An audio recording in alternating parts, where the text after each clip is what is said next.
أعوذ بالله من الشيطان الرجيم. بسم الله الرحمن الرحيم. يا أيها الذين آمنوا اتقوا الله وقولوا قولا سديدا يصلح لكم أعمالكم ويغفر لكم ذنوبكم ومن يطع الله ورسوله فقد فاز فوزا عظيما. صدق الله العظيم.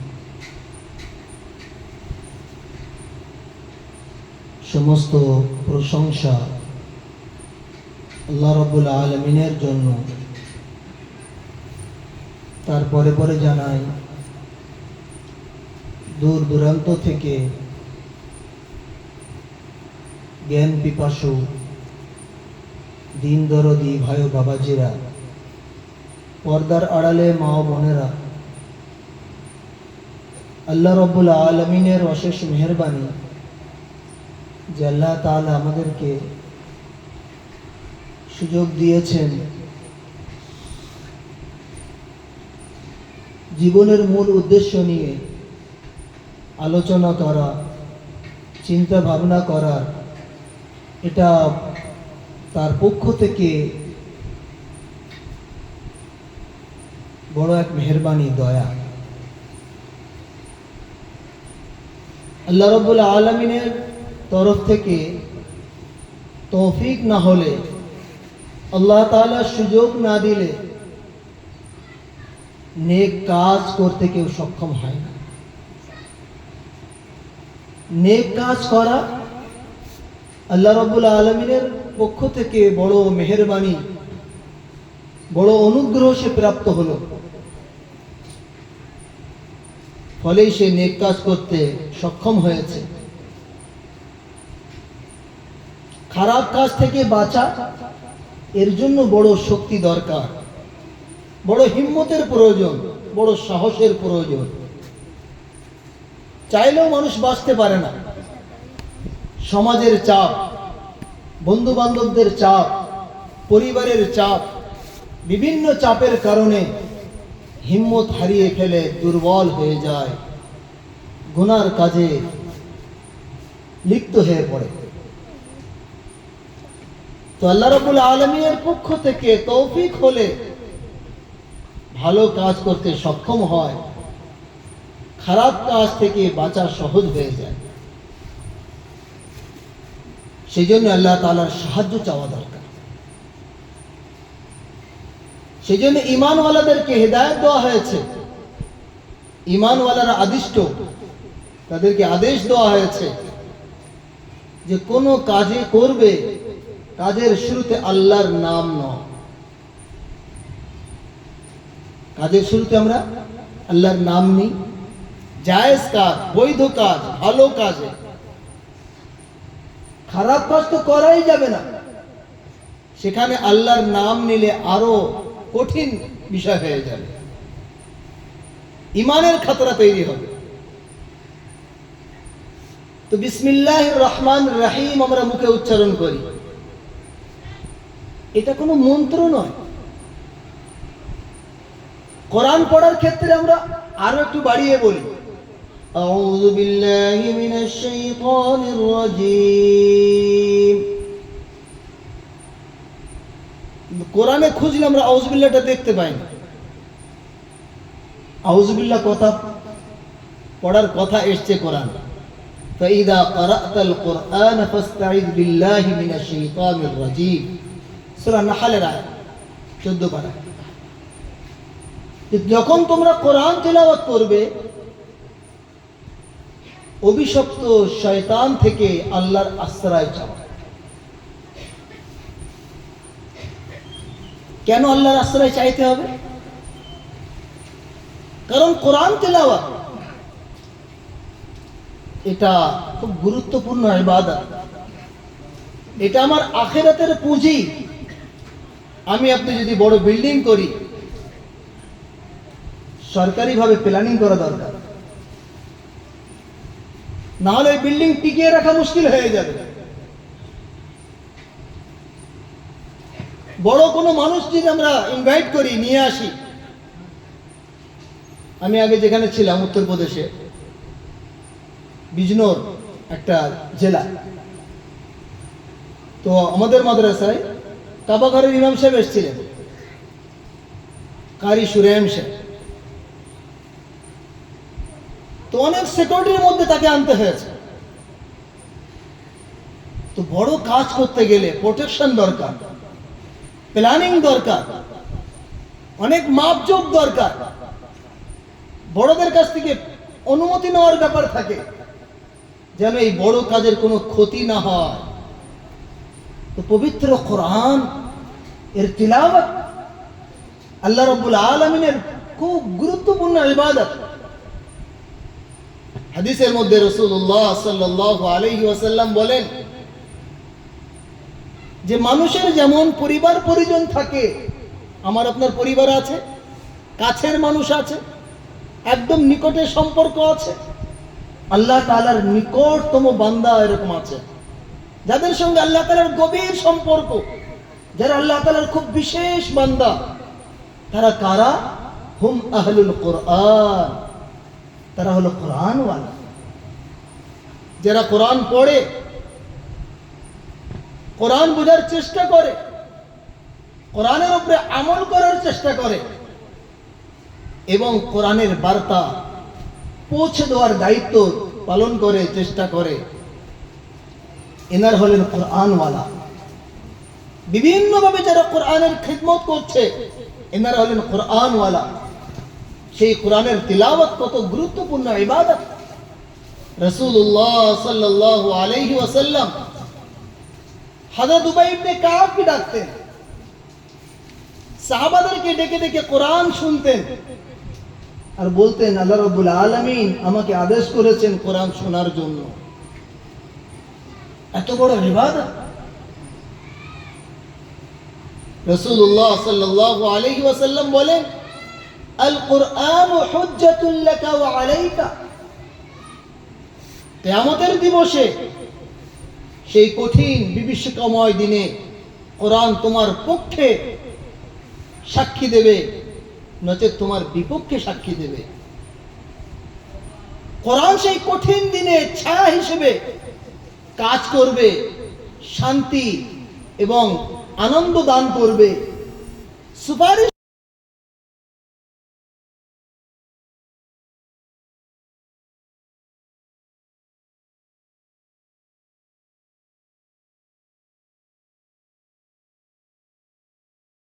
ثم لآتينهم من بين أيديهم ومن خلفهم وعن أيمانهم وعن شمائلهم।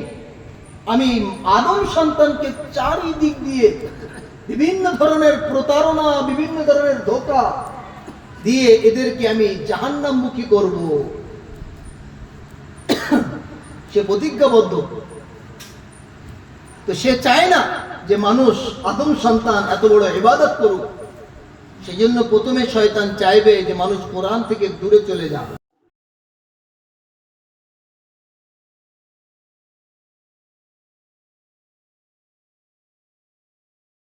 সেই জন্য মনের মধ্যে অহংকার এনে দেবে, তিলাওয়াত করবে আর ভাববে সব লোক দুনিয়াদার হয়ে যাচ্ছে, আমি একমাত্র ভালো। নিজেকে ভালো ভাববে, অন্যকে তুচ্ছ ভাববে। তিলাওয়াত করবে আর নিজেকে বড় নেক মনে করবে, কোরআন তিলাওয়াত করবে, মানুষদেরকে তুচ্ছ ভাববে, বিভিন্নভাবে প্রতারণা মনের মধ্যে তৈরি করবে।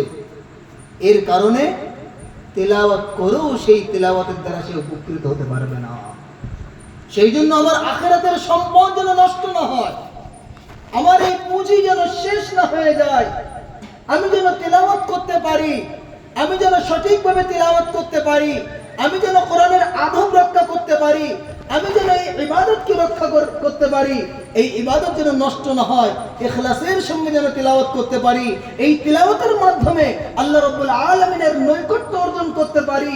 এত বড় কাজ করা আমার দ্বারাই সম্ভব নয়। হে আল্লাহ, এই ঝড় তুফান থেকে, এই ঝড় ঝঞ্ঝা থেকে বাঁচার জন্য আপনার আশ্রয় চাইছি। আউযু বিল্লাহি মিনাশ শাইতানির রাজীম। আমি আপনি রাস্তা চলি, ঝড় বৃষ্টি শুরু হলে কোনো কিছুর আশ্রয় আমরা গ্রহণ করি, এই শয়তান আমার নষ্ট করে দেবে। আল্লাহ রাব্বুল আলামিনের সেই শক্তিমান মহান শক্তিধর আল্লাহর আশ্রয় আমরা নিচ্ছি যেন আমার এই তিলাওয়াত নষ্ট না। সেই জন্য পবিত্র কোরআন তিলাওয়াতের আগে আউযুবিল্লাহ পড়তে হবে। আর কোথাও পড়তে হবে আউযুবিল্লাহ? আর এক জায়গায় পড়ার কথা আছে। আল্লাহ রাব্বুল আলামিন বলছেন যে মনের মধ্যে অনেক সময় বিভিন্ন ধরনের ধোঁকা তৈরি হয়, অন্ধকার হয়ে আসে, সঠিক বেঠিক বোঝা সমস্যা হয়ে দাঁড়ায়। এই অন্ধকার থেকে বার হওয়ার জন্য, এই সংকীর্ণতাকে কাটানোর জন্য আল্লাহ রাব্বুল আলামিনের আশ্রয় চাও। অভিশপ্ত শয়তান থেকে আল্লাহর আশ্রয় গ্রহণ করো। আল্লাহ রাব্বুল আলামিন বলছেন وَإِمَّا يَنزَغَنَّكَ مِنَ الشَّيْطَانِ نَزْغٌ فَاسْتَعِذْ بِاللَّهِ। মনের মধ্যে যখন সংশয় তৈরি হবে, আল্লাহর বিষয়ে কোনো সন্দেহ জেগেছে, অনেক সময় মনের মধ্যে আসে। সাহাবারা বলছেন ইয়া রাসূলুল্লাহ, মনের মধ্যে এমন এমন কথা, এমন এমন চিন্তা আসে, সেগুলো ব্যক্ত করতেও আমরা ভয় পাই। যে মরে যাওয়া ভালো, কিন্তু এই ধরনের কথা আমরা ব্যক্ত করতে পারবো না, শয়তানের পক্ষ থেকে আসে। আল্লাহ রাসূলুল্লাহ সাল্লাল্লাহু আলাইহি ওয়াসাল্লাম বললেন এরকম ধরনের ওয়াসওয়াসা তৈরি হয়? বলে জি ইয়া রাসূলুল্লাহ, তৈরি হয়। বললেন এটা ঈমানের আলামত। ভাই আমরা যখন শুনি যে অমুক বাড়িতে ডাকাত পড়েছে, তো আমরা বুঝতে পারি নিশ্চয়ই সে লোকটা খুব গরিব মানুষ, তাই তো? না, অর্থশালী লোক, তবেই তো ডাকাত পড়েছে। তো শয়তান মনের মধ্যে ধোঁকা আনে কেন? যেই মনে ঈমান আছে সেই জন্য ধোঁকা তৈরি করে, ঈমান থেকে বঞ্চিত করার জন্য, ঈমানটাকে নষ্ট করার জন্য। আল্লাহর প্রতি যে বিশ্বাস, রাসূলের প্রতি যে অগাধ শ্রদ্ধা, আখিরাতের প্রতি যে বিশ্বাস, এই বিশ্বাস নিয়ে চলছে, এই বিশ্বাসের মধ্যে সন্দেহ ঢুকিয়ে এটাকে নষ্ট করার চেষ্টা করে। তো রাসূল বললেন এই ধরনের চিন্তা ভাবনা আসে? বলে জি আসে। বললেন এটা ঈমানের আলামত।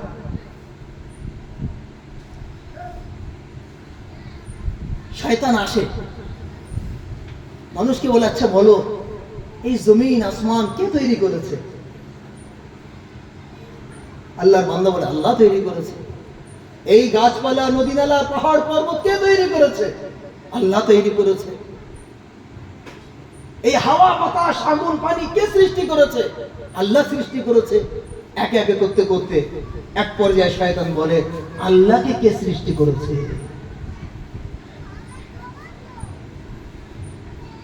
রাসূলুল্লাহ সাল্লাল্লাহু আলাইহি ওয়াসাল্লাম বলেন এই জায়গায় যখন তুমি পৌঁছে যাবে তখন বলো আউযু বিল্লাহি মিনাশ শাইতানির রাজীম, আমানতু বিল্লাহ, ফালইস্তাইয বিল্লাহ ওয়া কুল আমানতু বিল্লাহ।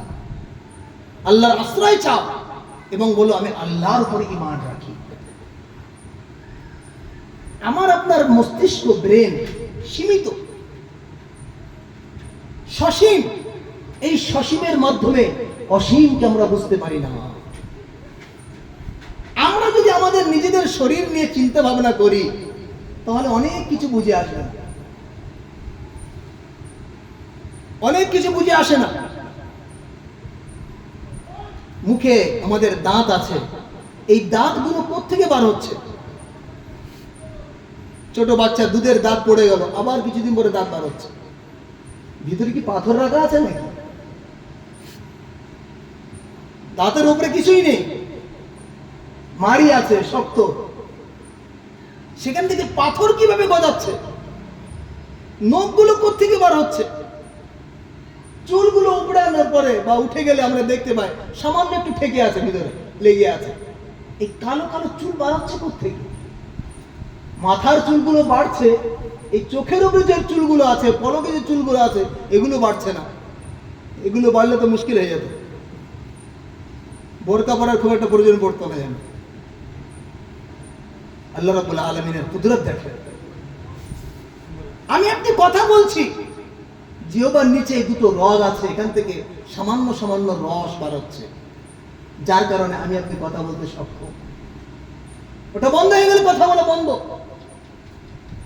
রব্বুল আলামিনের যে সিস্টেম,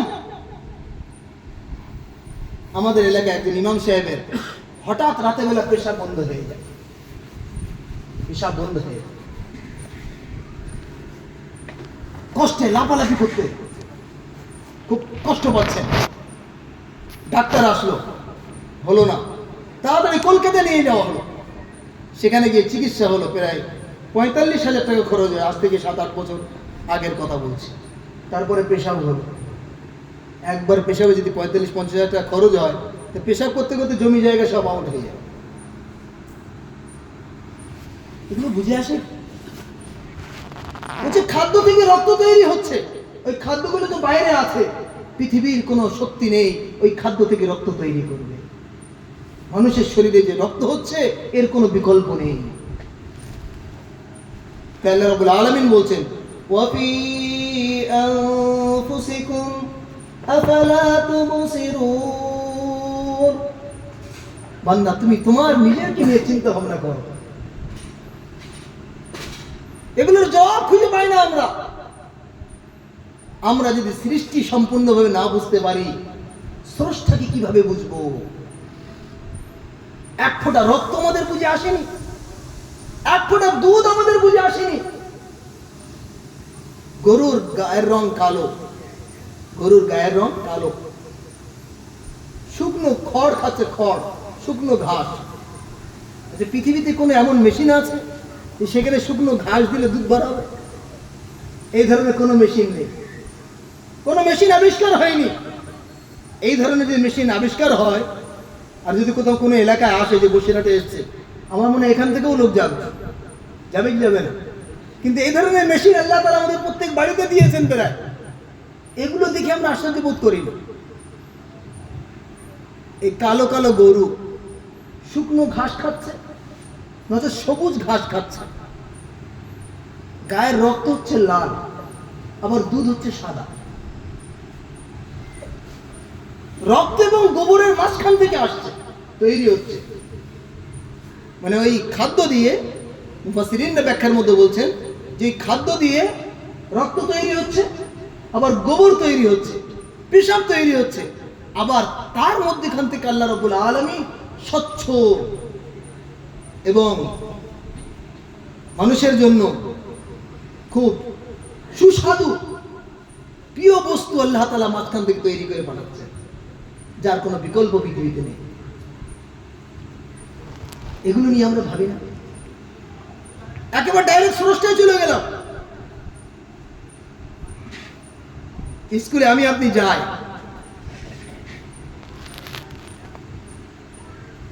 তো তার একটা সিস্টেম আছে, পড়া সিলেবাস আছে।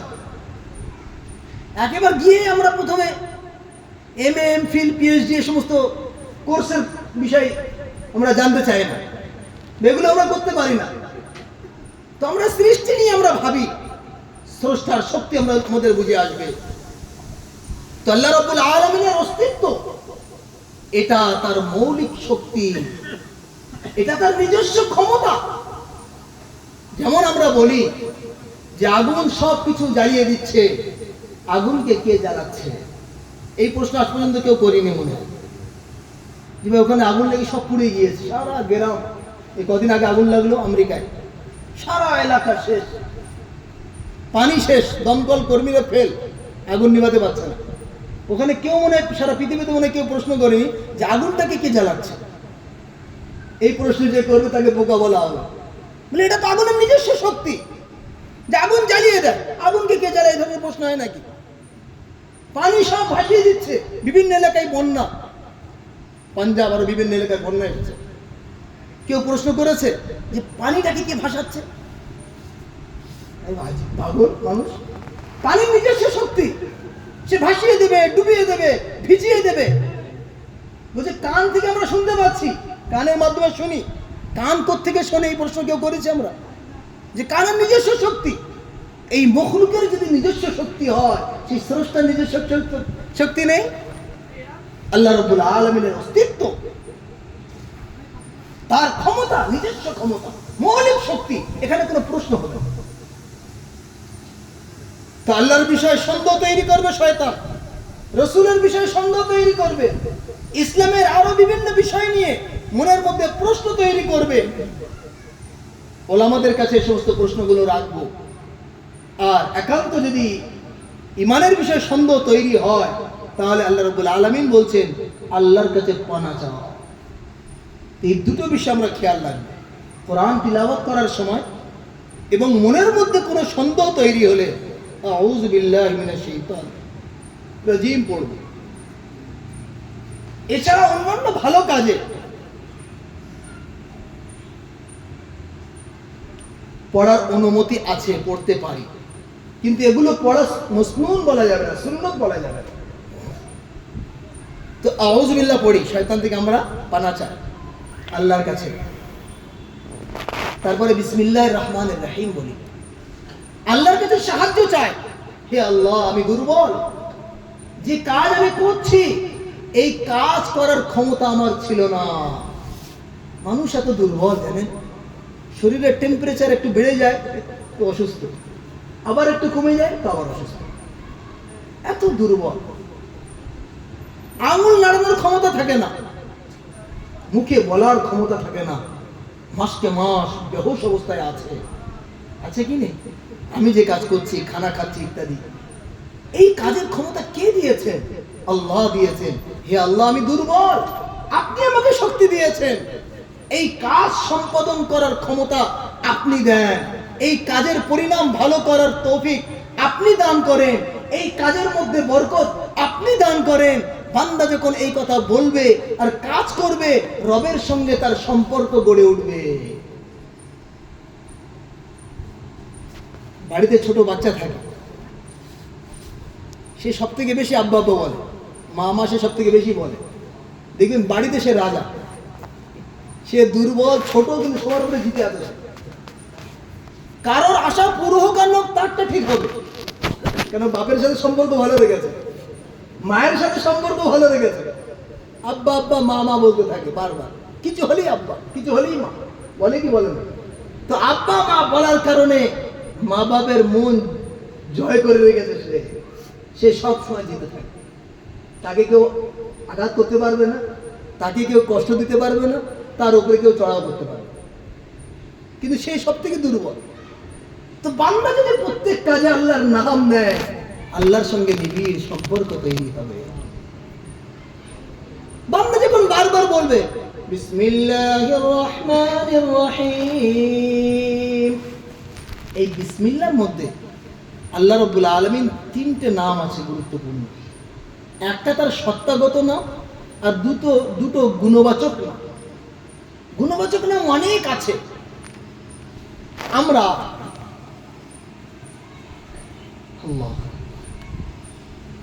আমি এবং আমরা শব্দটা খুব বেশি ব্যবহার করি। যত শব্দ আমরা ব্যবহার করি, আমি এবং আমরা, এই শব্দটা অনেক বেশি ব্যবহার হয়। একটা বাচ্চাকে আপনি জিজ্ঞাসা করবেন এই বাড়িটা কার, বলবে আমার, ও বলবে আমার, সেও জানে আমার বলতে জানে। তা আমি এবং আমার পত্রিকায় বিভিন্ন লেখা আছে, লেখনী আছে, আমার কোনো লেখনী আছে, সেটা আগে দেখার চেষ্টা করব, কারণ ওর সঙ্গে আমি শব্দ জুড়ে আছে। তো আসলে আমি বলার অধিকার আমিত্ব আল্লাহ রাব্বুল আলামিনের। আল্লাহ মানুষ তার সৃষ্টি, তার সৃষ্ট, তিনি সৃষ্টি করেছেন, কিন্তু এই সৃষ্টির শ্রেষ্ঠ হওয়ার কারণে আল্লাহ রাব্বুল আলামিনের ওই গুণ মানুষ আওড়ানোর চেষ্টা করে। সেজন্য মানুষের মধ্যে আমিত্ব ভাব আছে।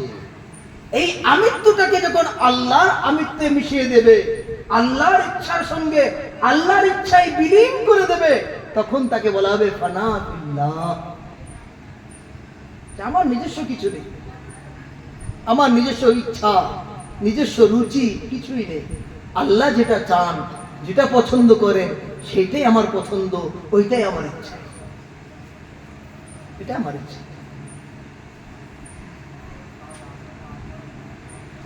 তো আল্লাহ রাব্বুল আলামিনের গুণবাচক নাম অনেক আছে। আল্লাহ তাআলা মানুষকে সৃষ্টি করেছেন তার প্রতিনিধিত্ব করার জন্য, কিন্তু কিসে করবে? কিছু গুণ আছে, সেই গুণ মানুষ নিজের শক্তি সামর্থ্য অনুযায়ী অবলম্বন করবে, আবার কিছু গুণের বিপরীত কাজ করবে। সেজন্য হাদিসের মধ্যে আছে, ইন্না লিল্লাহি তাআলা 99 ইসমা, আল্লাহ রাব্বুল আলামিনের গুণবাচক নাম অনেক আছে, 99টা, এক কম 100। ওলামারা বলছেন যে আল্লাহ তাআলার গুণবাচক নাম 1000-এর অধিক, যেগুলো আছে কোরআন হাদিসের মধ্যে।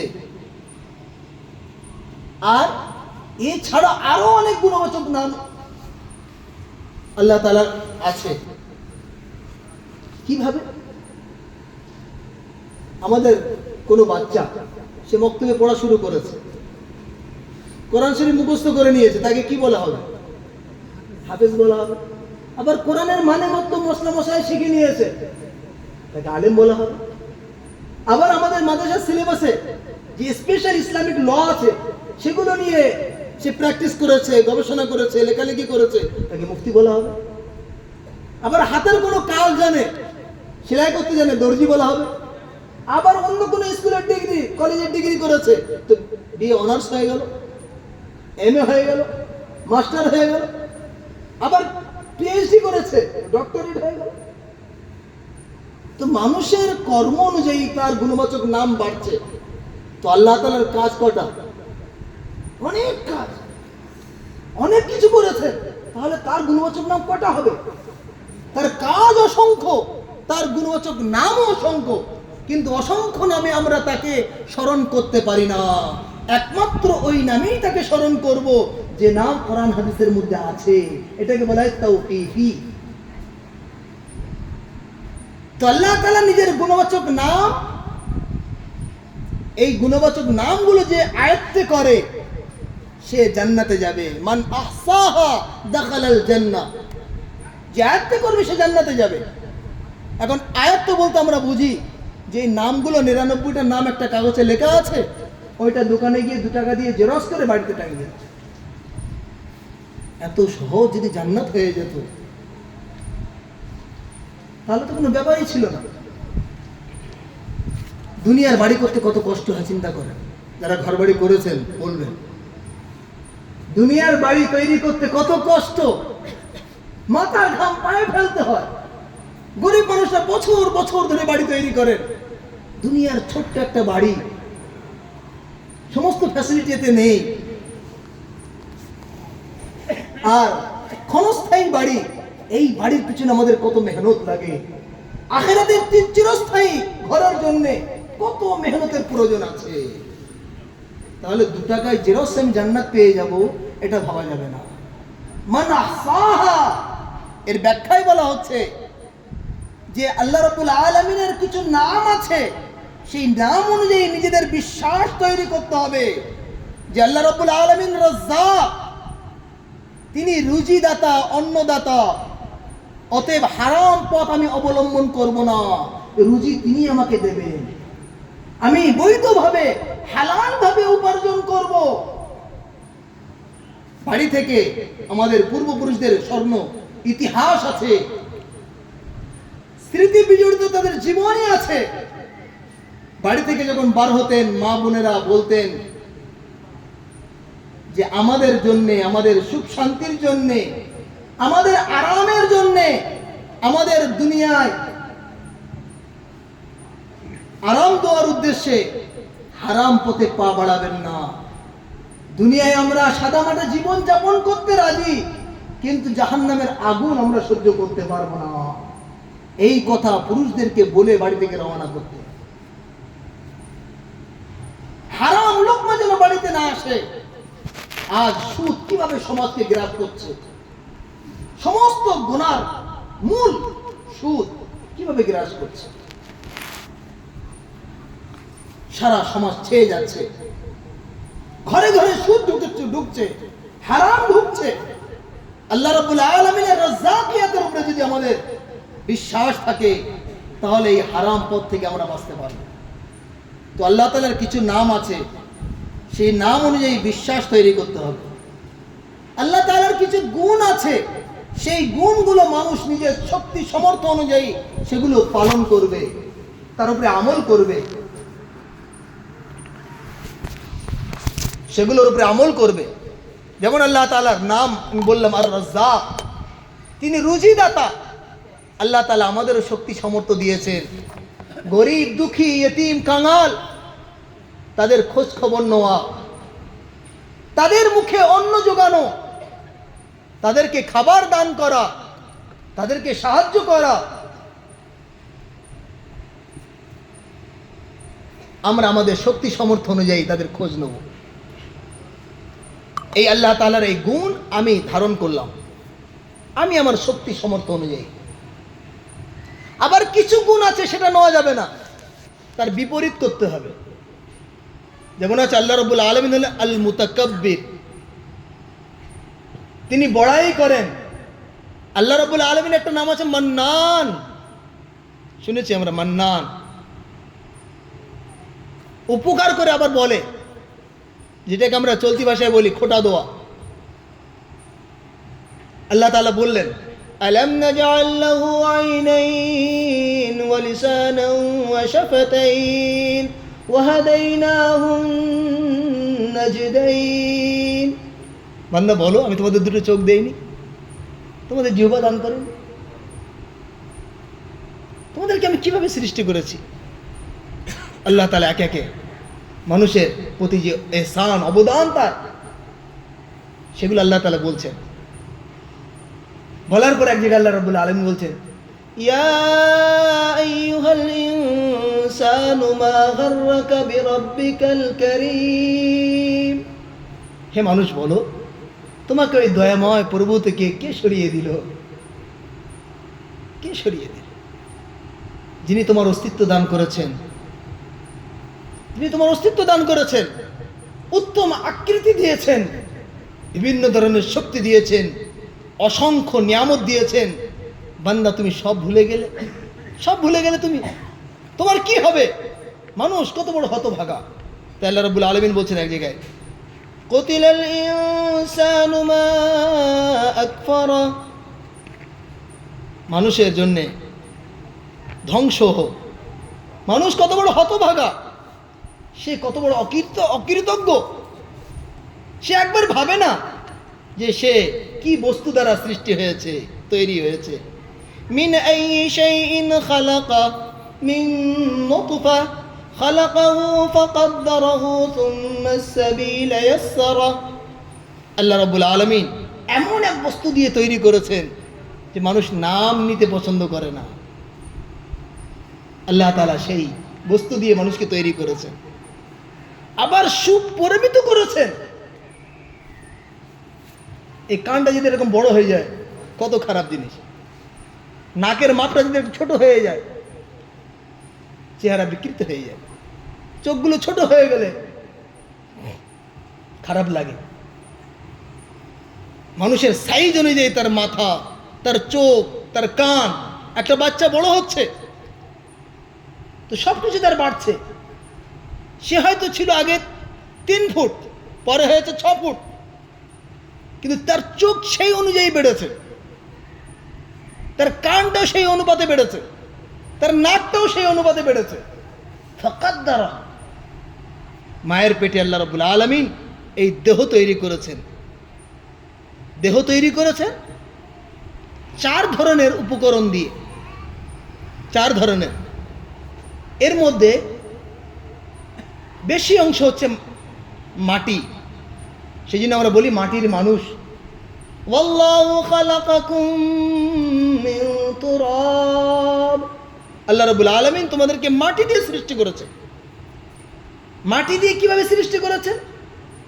সরাসরি মাটি দিয়ে আমাদের আদি পিতা হযরত আদম আলাইহিস সালামকে আল্লাহ তাআলা সৃষ্টি করেছেন, সরাসরি মাটি দিয়ে সৃষ্টি করেছেন। এবং তার বংশধর, বংশ পরম্পরাতে আমরা আসি, তো আমরাও সেই মাটি।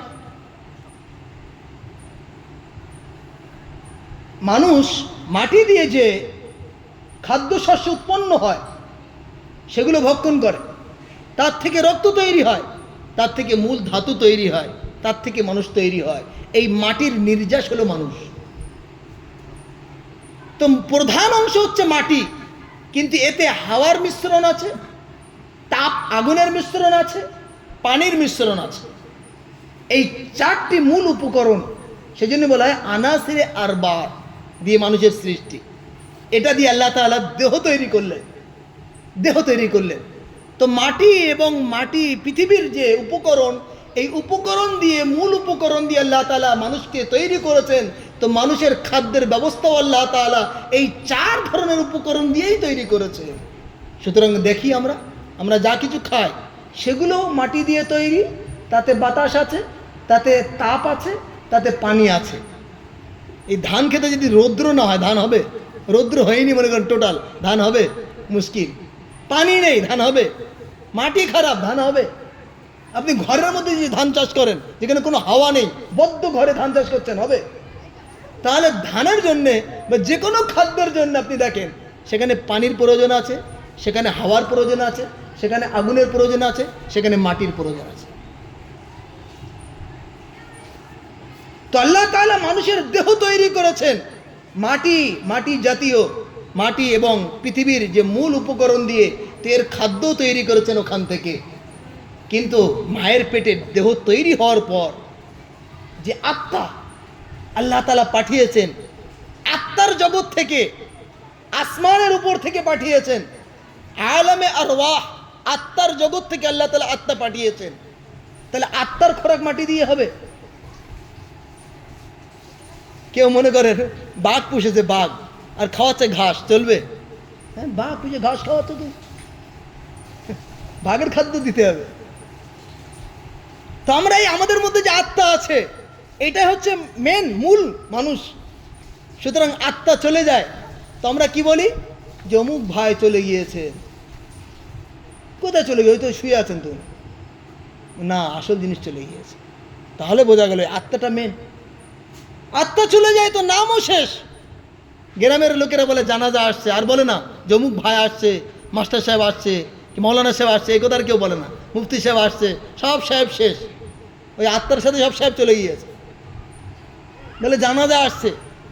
আবার বলে লাশ আসছে, লাশ মানে সন্ধি বিচ্ছেদ করে বলা হচ্ছে লাশই, মানে কোনো বস্তুই না, জানো শেষ হয়ে গিয়েছে, ওনাকে এবার দাপন করে দিই। তাহলে আত্মাটা হচ্ছে মূল। তাহলে আল্লাহ রাব্বুল আলামিন শরীর তৈরি করেছেন, শরীরের খাদ্য আল্লাহ তাআলা পৃথিবী থেকেই তৈরি করেছেন, কারণ মানুষ এখান থেকে তৈরি। আত্মা আল্লাহ রাব্বুল আলামিন পাঠিয়েছেন আত্মার জগৎ থেকে, এর খোরাক আল্লাহ রাব্বুল আলামিন উপর থেকেই পাঠিয়েছে।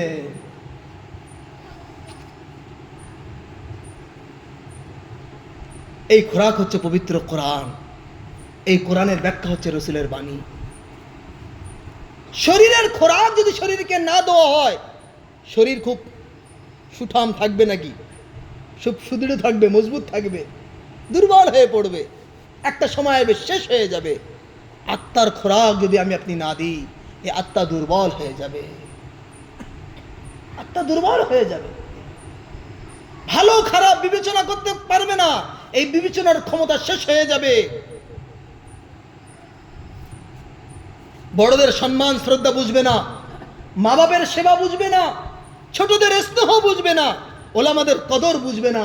এই আত্মা যদি খারাপ হয়ে যায়, ভালো কাজের প্রতি উৎসাহ তার মধ্যে তৈরি হবে না, অনুপ্রেরণা আসবে না, খারাপ কাজ থেকে বাঁচার তার মন মানসিকতা তৈরি হবে না, কারণ আত্মা খারাপ হয়ে গিয়েছে। শরীর যদি খারাপ হয়ে যায়, তাহলে মানুষের রুচি খারাপ হয়ে যায়। খুব জ্বর, রসগোল্লাও তিতো লাগছে, তার মানে কি অবস্থা খারাপ? তো শরীর খারাপ হয়ে গেছে তো রুচি খারাপ, আত্মা খারাপ হয়ে গেছে, আত্মার রুচিও খারাপ হয়ে গিয়েছে, আর ভালো খারাপ বুঝতে পারবে না। সেই জন্য ভাইয়েরা আমার, আল্লাহ রাব্বুল আলামিন সুযোগ দিয়েছেন, এরকম সুযোগ খুব কম গ্রামের মানুষ পায়, আপনারা পেয়েছেন। এই সুযোগটাকে মূল্যায়ন করতে হবে। সেই জন্য সকালের যে তালিম আমি শুনেছি, সকালে তালিম হয়, এই তালিমে আমরা খুব গুরুত্ব সহকারে অংশ নেব ইনশাআল্লাহ। সাপ্তাহিক তাফসীর হয়, এই তাফসীরে অংশ নেব। এবং মাসিক যে মজলিসগুলো হয় খুব গুরুত্ব সহকারে ইনশাল্লাহ আসবো, আত্মার খোরাক এখান থেকে সঞ্চয় করব, এর উপরে আমল করব। আল্লাহ রাব্বুল আলামিন ওনার গুণবাচক নামের কথা বলছিলাম, একটা নাম হচ্ছে আল মুতাকাব্বির। তিনি বড়াই করেন, তিনি অবদান করার পর আবার উল্লেখ করেন, এটা তারই জন্য শোভা পায়, কারণ সব কিছু তার নিজস্ব। আমি আপনি কাউকে দিই, এটা আমার নিজস্ব না, সেই জন্য আমি পরে দিয়ে আর বলতে পারবো না। এমন কি ইমাম গাজালি রহমতুল্লাহ আলাইহি বলছেন যে তুমি কাউকে সাহায্য করলে আর মনে মনে ভাবছো যে আমি গেলে ওই লোকটা আমাকে দাঁড়িয়ে সালাম করবে, তাহলে তোমার ওই সাদকার দাম থাকলো না। আমি আপনি হজ করে এসছি আর ভাবছি এবার গ্রামের লোক সব আমাকে হাজি বলবে, ওই হজ কত দূর যাবে তার ঠিক নেই, আল্লাহই ভালো জানে। হযরত থানভী রহমতুল্লাহ আলাইহি জায়গায় গিয়েছেন, মসজিদে কয়েকজন বয়স্ক মানুষ বসে আছে, তো হযরত মুসাফা করলেন, পরিচয় জানতে চাইলেন, যে একটু পরিচয় দিন, কে আপনি, বাড়ি কোথায়? তো একজন বললেন আমার নাম হাজি আব্দুর রহমান, আর একজন বলে হাজি আব্দুর রহিম, এরকম সব নাম বলেছে, সব হাজি দিয়ে। তো হযরত বললেন আমার নাম হচ্ছে নামাজি আশরাফ আলী। নামাজি তো এরকম শুনিনি। তো হযরত বললেন হজ করা ফরজ, আপনারা জীবনে একবার হজ করে যদি হাজি হয়ে যান, আমি দিনে 5 বার কমসে কম নামাজ পড়ি, তো আমি নামাজি যাবো না? নামাজি বললে যদি আপনাদের খারাপ লাগে, তাহলে হাজি বলাটাও খারাপ হওয়া দরকার। ওটা তো আল্লাহর পক্ষ থেকে আদেশ, আমি একটা ফরজ আদায় করেছি, আমি মনের মধ্যে কেন আশা রাখবো যে আমাকে মানুষ হাজি বলুক? কেউ বলেছে সম্মান সুযোগভাবে সম্মান দেওয়ার জন্যে, সম্মানার্থে বলেছে, আলাদা বিষয়, কিন্তু মনের মধ্যে আশা রাখবো না যে আমাকে হাজি বলুক, আমাকে মুফতি বলুক, আমাকে আলেম বলুক। এটা আল্লাহর জন্যই শোভা পায়, কারণ তার নিজস্ব, সেজন্য তিনি বলবেন, আর কেউ বলবে না। সেই জন্য আল্লাহ তাআলা বলছেন হাদিসে কুদসির মধ্যে, হাদিসে কুদসি মানে শব্দগুলো নবীর আর অর্থটা আল্লাহ। আল কিবরিয়া উরিদাই, বড়াই হলো আমার চাদর, যে আমার চাদর নিয়ে টানাটানি করবে আমি তাকে ছিঁড়ে খুঁড়ে রেখে দেবো, তাকে শেষ করে দেবো। নাযাতু আনহু, সেই জন্য বড়াই করা আমাদের শোভা পায় না। তাহলে আল্লাহর নাম হচ্ছে আল মুতাকাব্বির, আর তার উল্টো আমাদের করতে হবে, তাওয়াজু, বিনয়ী অবলম্বন করতে হবে। তাহলে কোন গুণবাচক নাম অনুযায়ী আকীদা বিশ্বাস তৈরি করতে হবে, কোন নাম গুণ অনুযায়ী, সমর্থ অনুযায়ী সেটা অবলম্বন করতে হবে, কোন গুণের বিপরীত দিকটা আমাদের আমল করতে হবে। এইভাবে যদি আমরা করতে পারি, তাহলে আল্লাহর নামগুলো আমরা আয়ত্তে করলাম। এইভাবে যে আয়ত্তে করবে, তার জন্য বলা হচ্ছে মান আহসাহা দাখালাল জান্নাহ, সে জান্নাতে প্রবেশ করবে। তো বিসমিল্লাহর মধ্যে আল্লাহ তাআলার গুণবাচক দুটো নাম, অনেক নাম আছে, জব্বার, কাহার, মুতাকাব্বির, দুটোর মধ্যে, সব নামের মধ্যে দুটো নামকে নির্বাচন করা হয়েছে, আর রহমান আর রহিম। আর রহমান মানে যিনি সকলের উপর দয়া করেন, আর রহিম মানে যার দয়া পরিপূর্ণ। রহমান এমন একটা দয়া যে দয়ার মধ্যে প্রশস্ততা আছে, রহিম এমন এক দয়া যে দয়ার মধ্যে গভীরতা আছে, পূর্ণতা আছে। দুনিয়ায় আল্লাহ তাআলা যে দয়াটা করেন, এই দয়া হচ্ছে রহমানের দয়া। আখিরাতে যে দয়া করবেন, ওই দয়াটা হচ্ছে, ওই দয়ার সম্পর্ক আল্লাহর সঙ্গে বলা হচ্ছে রহিম, পূর্ণ দয়া করবেন।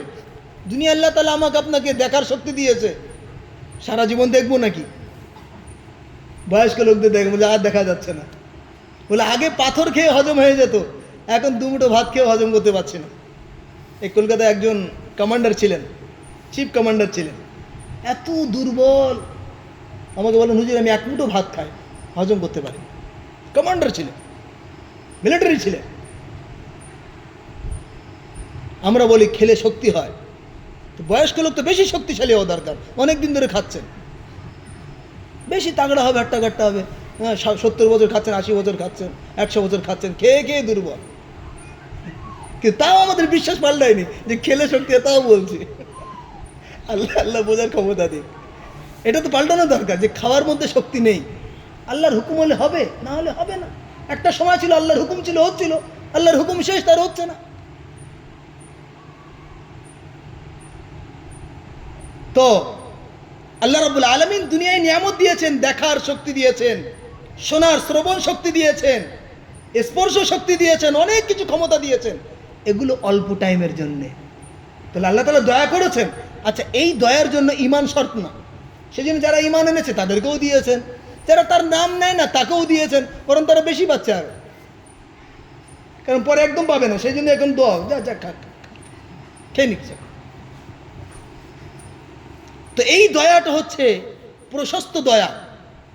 ওই জলকর দেখেন না, 500 বিঘে, 800 বিঘে, 1000 বিঘে, বিরাট জলকর, কিন্তু গভীরতা নেই। হ্যাঁ, তো রহমানের দয়া এরকম, প্রশস্ততা আছে, গভীরতা নেই, পূর্ণতা নেই। একটু রৌদ্র হলে পানি যদি বন্ধ করতে শুকিয়ে যাবে সব।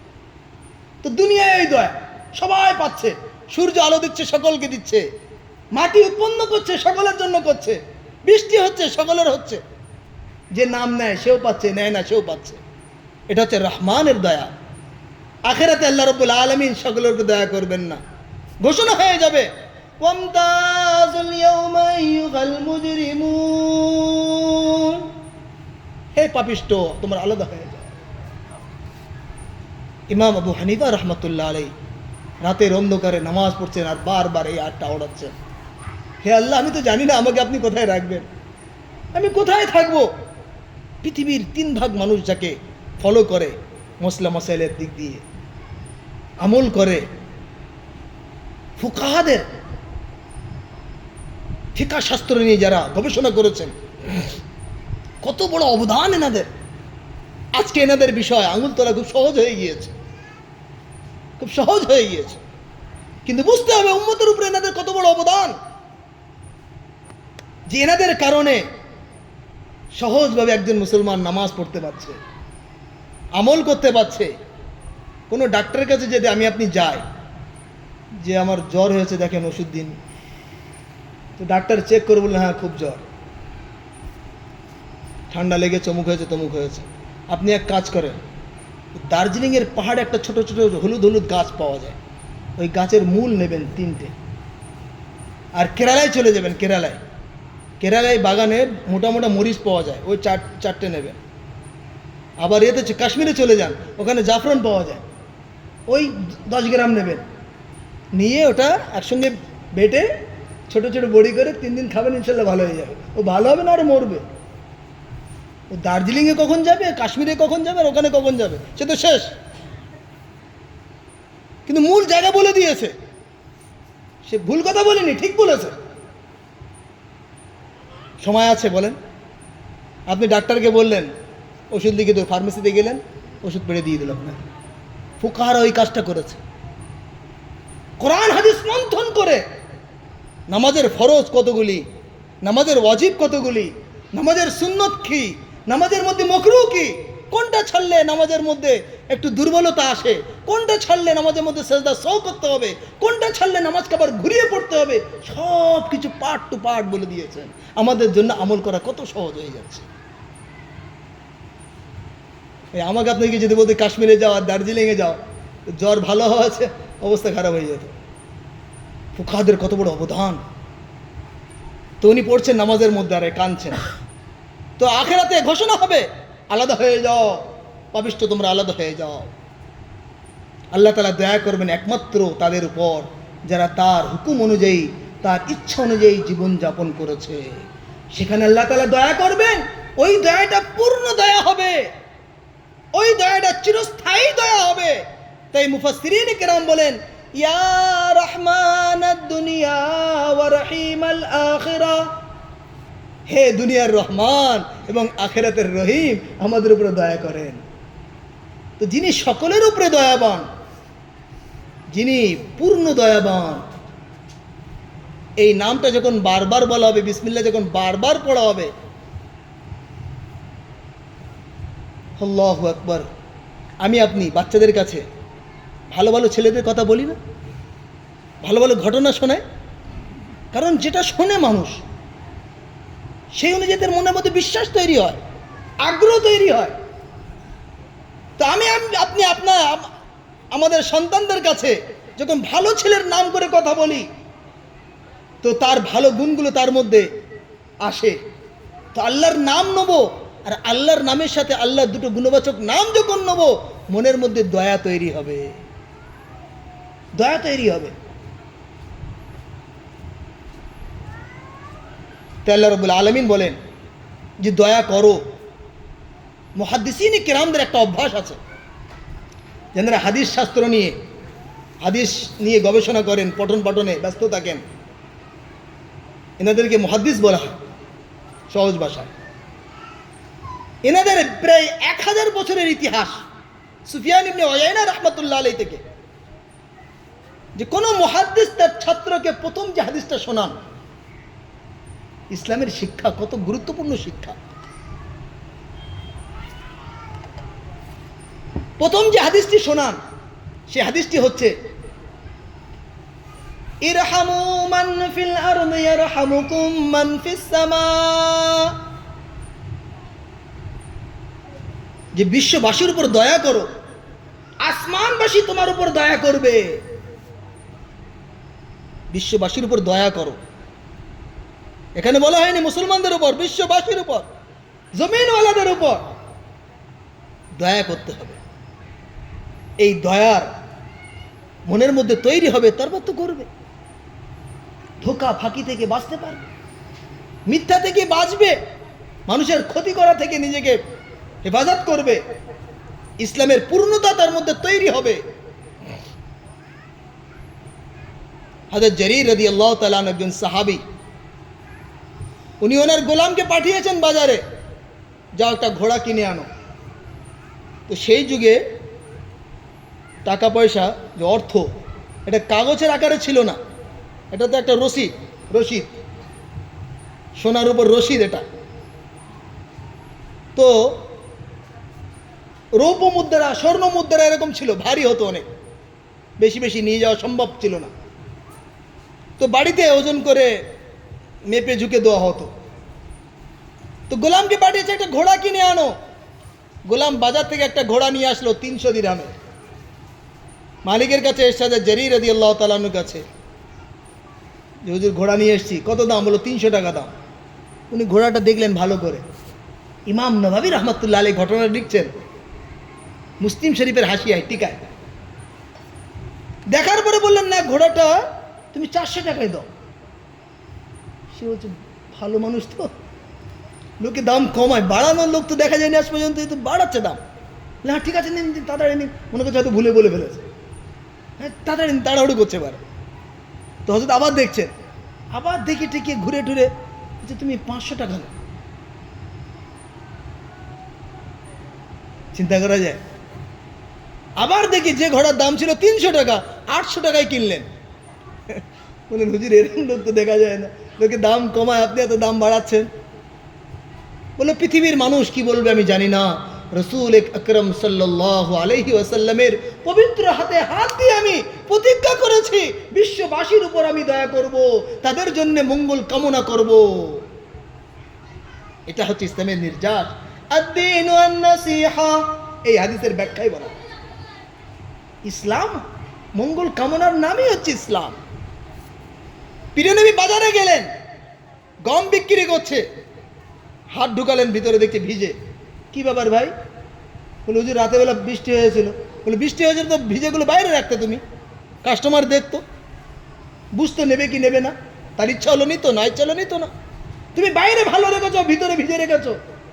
শোনো বাজারবাসী, মান গাশশানা ফালাইসা মিন্না, যে ধোঁকা দেয় সে আমাদের অন্তর্ভুক্ত না। তাহলে ইসলামের পূর্ণতা আনতে গেলে আমার আকীদা ভালো হতে হবে, আমার আমল ভালো হতে হবে, আমার লেনদেন ভালো হতে হবে, মুআমালা ভালো হতে হবে, আমার আত্মীয়তার সম্পর্ক ভালো হতে হবে, আমার ব্যক্তিগত আখলাক আদর্শ, আমার ক্যারেক্টার ভালো হতে হবে। তাহলে ইসলামের পূর্ণতা আমি লাভ করব। একবার রাসূল সাহাবাদেরকে বললেন, ইস্তাহিয়ু মিনাল্লাহি হাক্কাল হায়া, হে আমার সাহাবারা, আল্লাহর থেকে লজ্জা করো। সাহাবারা, ইয়া রাসূলুল্লাহ, ওয়া ইন্না লানাস্তাহি, আলহামদুলিল্লাহ, আমরা তো লজ্জা করি। আল্লাহ নবী বললেন, না, তোমরা যেটা সোজা ছাপটে যেমন বুঝছো এরকম এত সাধারণ নয়, এর মধ্যে গভীরতা আছে। মান ইস্তাহয়া মিনাল্লাহি হাক্কাল হায়া, যে প্রকৃতপক্ষে আল্লাহর থেকে লজ্জা করে সে নিজের মাথা এবং মাথা সংলগ্ন অঙ্গ প্রত্যঙ্গের হেফাজত করে। মাথায় ব্রেন বুদ্ধি আছে, কারোর জন্য ষড়যন্ত্র করে, ভাবে কোত্থেকে? মাথা দিয়ে ভাবে। কোনো খারাপ জায়গায় দৃষ্টিপাত করে, চোখের দ্বারায় গোনা করে। খারাপ গান বাজনা শোনে, খারাপ কথা শোনে, গীবত গাল্লাজ গালি শোনে, কান দিয়ে শোনে। কাউকে কষ্ট দেয়, খারাপ কথা বলে, মুখ দিয়ে বলে। তো আল্লাহ নবী বললেন, প্রকৃতপক্ষে আল্লাহর থেকে যে লজ্জা করে সে নিজের মাথা এবং মাথা সম্পৃক্ত অঙ্গগুলির সে হেফাজত করবে। প্রকৃতপক্ষে আল্লাহর থেকে যে শরম করবে সে নিজের পেট এবং পেট সংলগ্ন অঙ্গগুলির সে হেফাজত করবে। এতে দিল চলে আসলো, হাত পা চলে আসলো, লজ্জাস্থান চলে আসলো, পেটের মধ্যে হারাম ভক্ষণ করা এটাও চলে আসলো, সব চলে আসছে। কিছু বাকি আছে? বলেন, এটা যদি করো তাহলে প্রকৃতপক্ষে তুমি আল্লাহর শরম করলে, আল্লাহ থেকে লজ্জা করলে। কত পূর্ণতা ইসলামের মধ্যে! আল্লাহ রাব্বুল আলামিন আমাদেরকে এই দিন দান করেছেন। আমি আপনি যতই শুকরিয়া আদায় করি কম, কিন্তু শুকরিয়া আদায় করতে হবে, শুকরিয়া আদায় করতে হবে। শুকরিয়া হচ্ছে মনের ইবাদত, অন্তরের ইবাদত। অনেক ইবাদত আছে, নামাজ আছে, হজ আছে, যাকাত ইত্যাদি, কেউ না কেউ দেখতে পায়, কিন্তু অন্তরের ইবাদত এটা কেউ দেখতে পায় না। অন্তরের ইবাদত হচ্ছে শুকরিয়া। সেজন্য শয়তান চায় না যে মানুষ শুকরিয়া আদায় করুক। সেজন্য শয়তান যখন বিতাড়িত হচ্ছে তখন কি বলে আসলো? যে আমি চারিদিক দিয়ে ধোঁকা দেবো, প্রতারণা দেবো। ওয়ালা তাজিদু আকসারাহুম শাকিরিন, আবিদিন বলেনি যে আপনি নামাজি পাবেন না, আপনি হাজি পাবেন না, আপনি আলেম পাবেন, এই কথা বলেননি। শয়তান এই কথা বলেনি। শয়তান বলছে আপনি শুকুর গুজার বান্দা পাবেন না। এই শুকুর হচ্ছে খুব গুরুত্বপূর্ণ ইবাদত, খুব গুরুত্বপূর্ণ ইবাদত। প্রিয় নবী সাল্লাল্লাহু আলাইহি সাল্লামের জীবনীটা একবার চিন্তা করে। রাসূল দুনিয়া আসার আগে এতিম, দুনিয়া আসার আগে এতিম হয়ে গেলেন। বাপের আদর যত্ন বুঝতে পারেনি। আমি যখন বাড়িতে যাই, বা আপনাদের সকলের ঘটবে, তোমার ছোট বাচ্চাটা দৌড়ে আসে, সেই মনে পড়ে আমার। এই ধরনের নবীর যুগও তো হয়েছে। আল্লাহ নবী দেখেছেন অন্য বাপ তার বাচ্চাকে আদর করছে, কোলে তুলে চুমো খাচ্ছে। নবীর মনে নিশ্চয়ই এটা উদয় হয়েছে, আমার কোনো বাপ নেই, আমাকে তো কেউ এই ধরনের আদর করে না, কেউ তো আমাকে এইভাবে ডাকে না, আমি তো কাউকে আব্বা বলতে পারি না। বিয়ের কয়েক মাস পরে, 5-6 মাস পরে গিয়েছিলেন ব্যবসা সূত্রে বিদেশে। ব্যবসার উপরে সবকিছু নির্ভর ছিল। কয়েক মাস পরে বাড়িতে সকলে ফিরেছে, প্রত্যেকের বাড়িতে আনন্দ, প্রত্যেকের বাড়িতে খুশি, প্রত্যেকের বাড়িতে আনন্দের জ্বর বয়েছে। মা আমিনা দরজায় দাঁড়িয়ে আছেন, আব্দুল্লাহ আসলেন। তিনি তখন গর্ভ অবস্থায় আছেন। তার মনে কত ব্যথা, কত কষ্ট সে পেয়েছে। বাচ্চা হওয়ার পরে বললেন যে এই বাচ্চাটাকে দেখলে সব থেকে বেশি যিনি খুশি হতেন তিনি আজ দুনিয়ায় নেই। আরবের প্রথা অনুযায়ী শিশু মুহাম্মদ সাল্লাল্লাহু আলাইহি সাল্লামকে পাঠিয়ে দেওয়া হলো। হালিমা সাদিয়া নিজের গোত্র থেকে, নিজের এলাকা থেকে বিভিন্ন মহিলার সাথে তিনি রওনা হয়েছিলেন। ওনার যে সওয়ারি ছিল, বাহন ছিল দুর্বল, সকলের সাথে উনি সাথ দিতে পারেনি। সকলে ধনী ধনী ঘরে গিয়ে বাচ্চাদের নিয়েছে, যেখানে মেহনত করলে পরিশ্রম করলে পারিশ্রমিক পাওয়া যাবে, কিন্তু এই গরিবের বাচ্চা নিলে কিছুই পাওয়া যাবে না। এই বাচ্চাটা পড়ে আছে, সব নিয়ে চলে গেছে। শেষে পৌঁছালেন হালিমা সাদিয়া, তখনও জানতেন না যে আমি কাকে কোলে তুলে নিচ্ছি, দু জাহানের সর্দারকে আমি কোলে নিচ্ছি। কত ভাগ্যবতী তুমি, তোমার কত ভাগ্য, কেমন পর্যন্ত মানুষ তোমার নাম সম্মানের সাথে নেবে, তুমি লোকের কাছে চিরস্মরণীয় হয়ে গেলে। এই খবর তখন হালিমা সাদিয়ার ছিল না। একবার নিরাশ হয়ে চলে যাবে, ছোট বাচ্চাকে তুলে নিয়ে রওনা দিলেন। সবার শেষে পৌঁছে সবার আগে বাড়িতে পৌঁছে গেলেন। সেখানে গিয়ে বিরাট অফুরন্ত বরকত দেখতে পেলেন।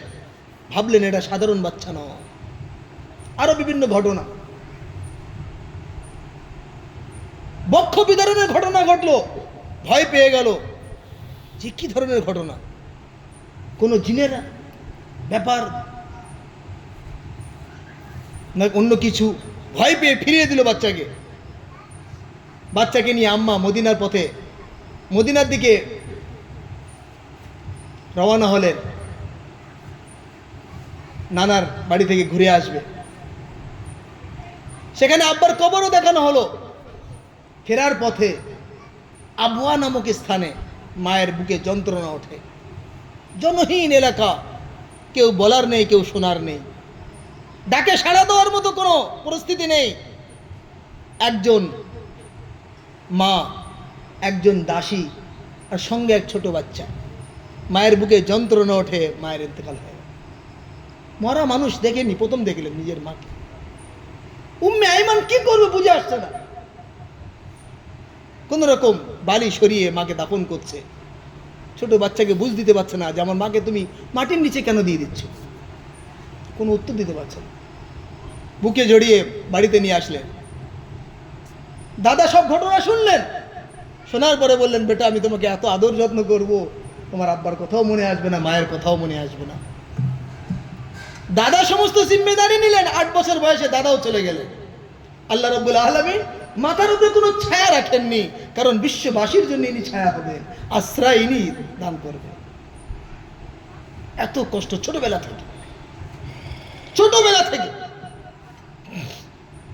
তাফসীরের মধ্যে আছে, চাচার সাথে ব্যবসা সূত্রে গেলেন, সামদেশের দিকে রওনা হলেন। প্রতিমধ্যে একজন একটা গির্জায় কিছুক্ষণ ওনারা বিশ্রামের জন্য অবস্থান করলেন। গির্জার পাদ্রী বালক মুহাম্মদ সাল্লাল্লাহু আলাইহি সাল্লামকে দেখে মুখের নূর দেখে বুঝতে পেরেছে পূর্বের আসমানি কিতাবের জ্ঞান তার কাছে ছিল। সে আসমানি কিতাব খুলে উপরে থেকে একবার বই পড়ে, একবার নবী সাল্লাল্লাহু আলাইহি সাল্লামের নূরানি চেহারার দিকে দেখে। সমস্ত আলামত তার মধ্যে বিদ্যমান। পাদ্রী দাওয়াত করে দিয়েছে, পুরো কাফেলাকে দাওয়াত করে। মৌলভী সাহেবরা সহজে দাওয়াত করে না, কোনো একটা বিষয়, গুরুত্বপূর্ণ বিষয়, তাহলে দাওয়াত করে। পাদ্রী সকলকে দাওয়াত করেছে। খাওয়ার সময় সব বসেছে।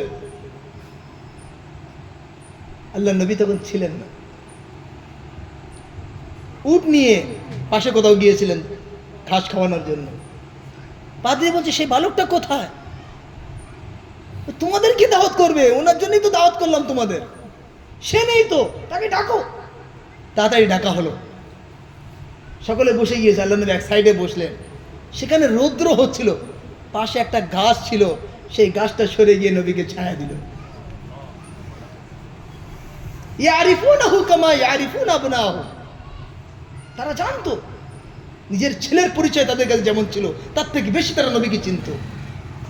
কিন্তু কেউ অর্থের জন্যে, কেউ মানের জন্যে, কেউ বিভিন্ন দুনিয়ার স্বার্থের জন্যে নবীর উপরে ঈমান আনতে পারেনি। নবীকে চিনত তারা।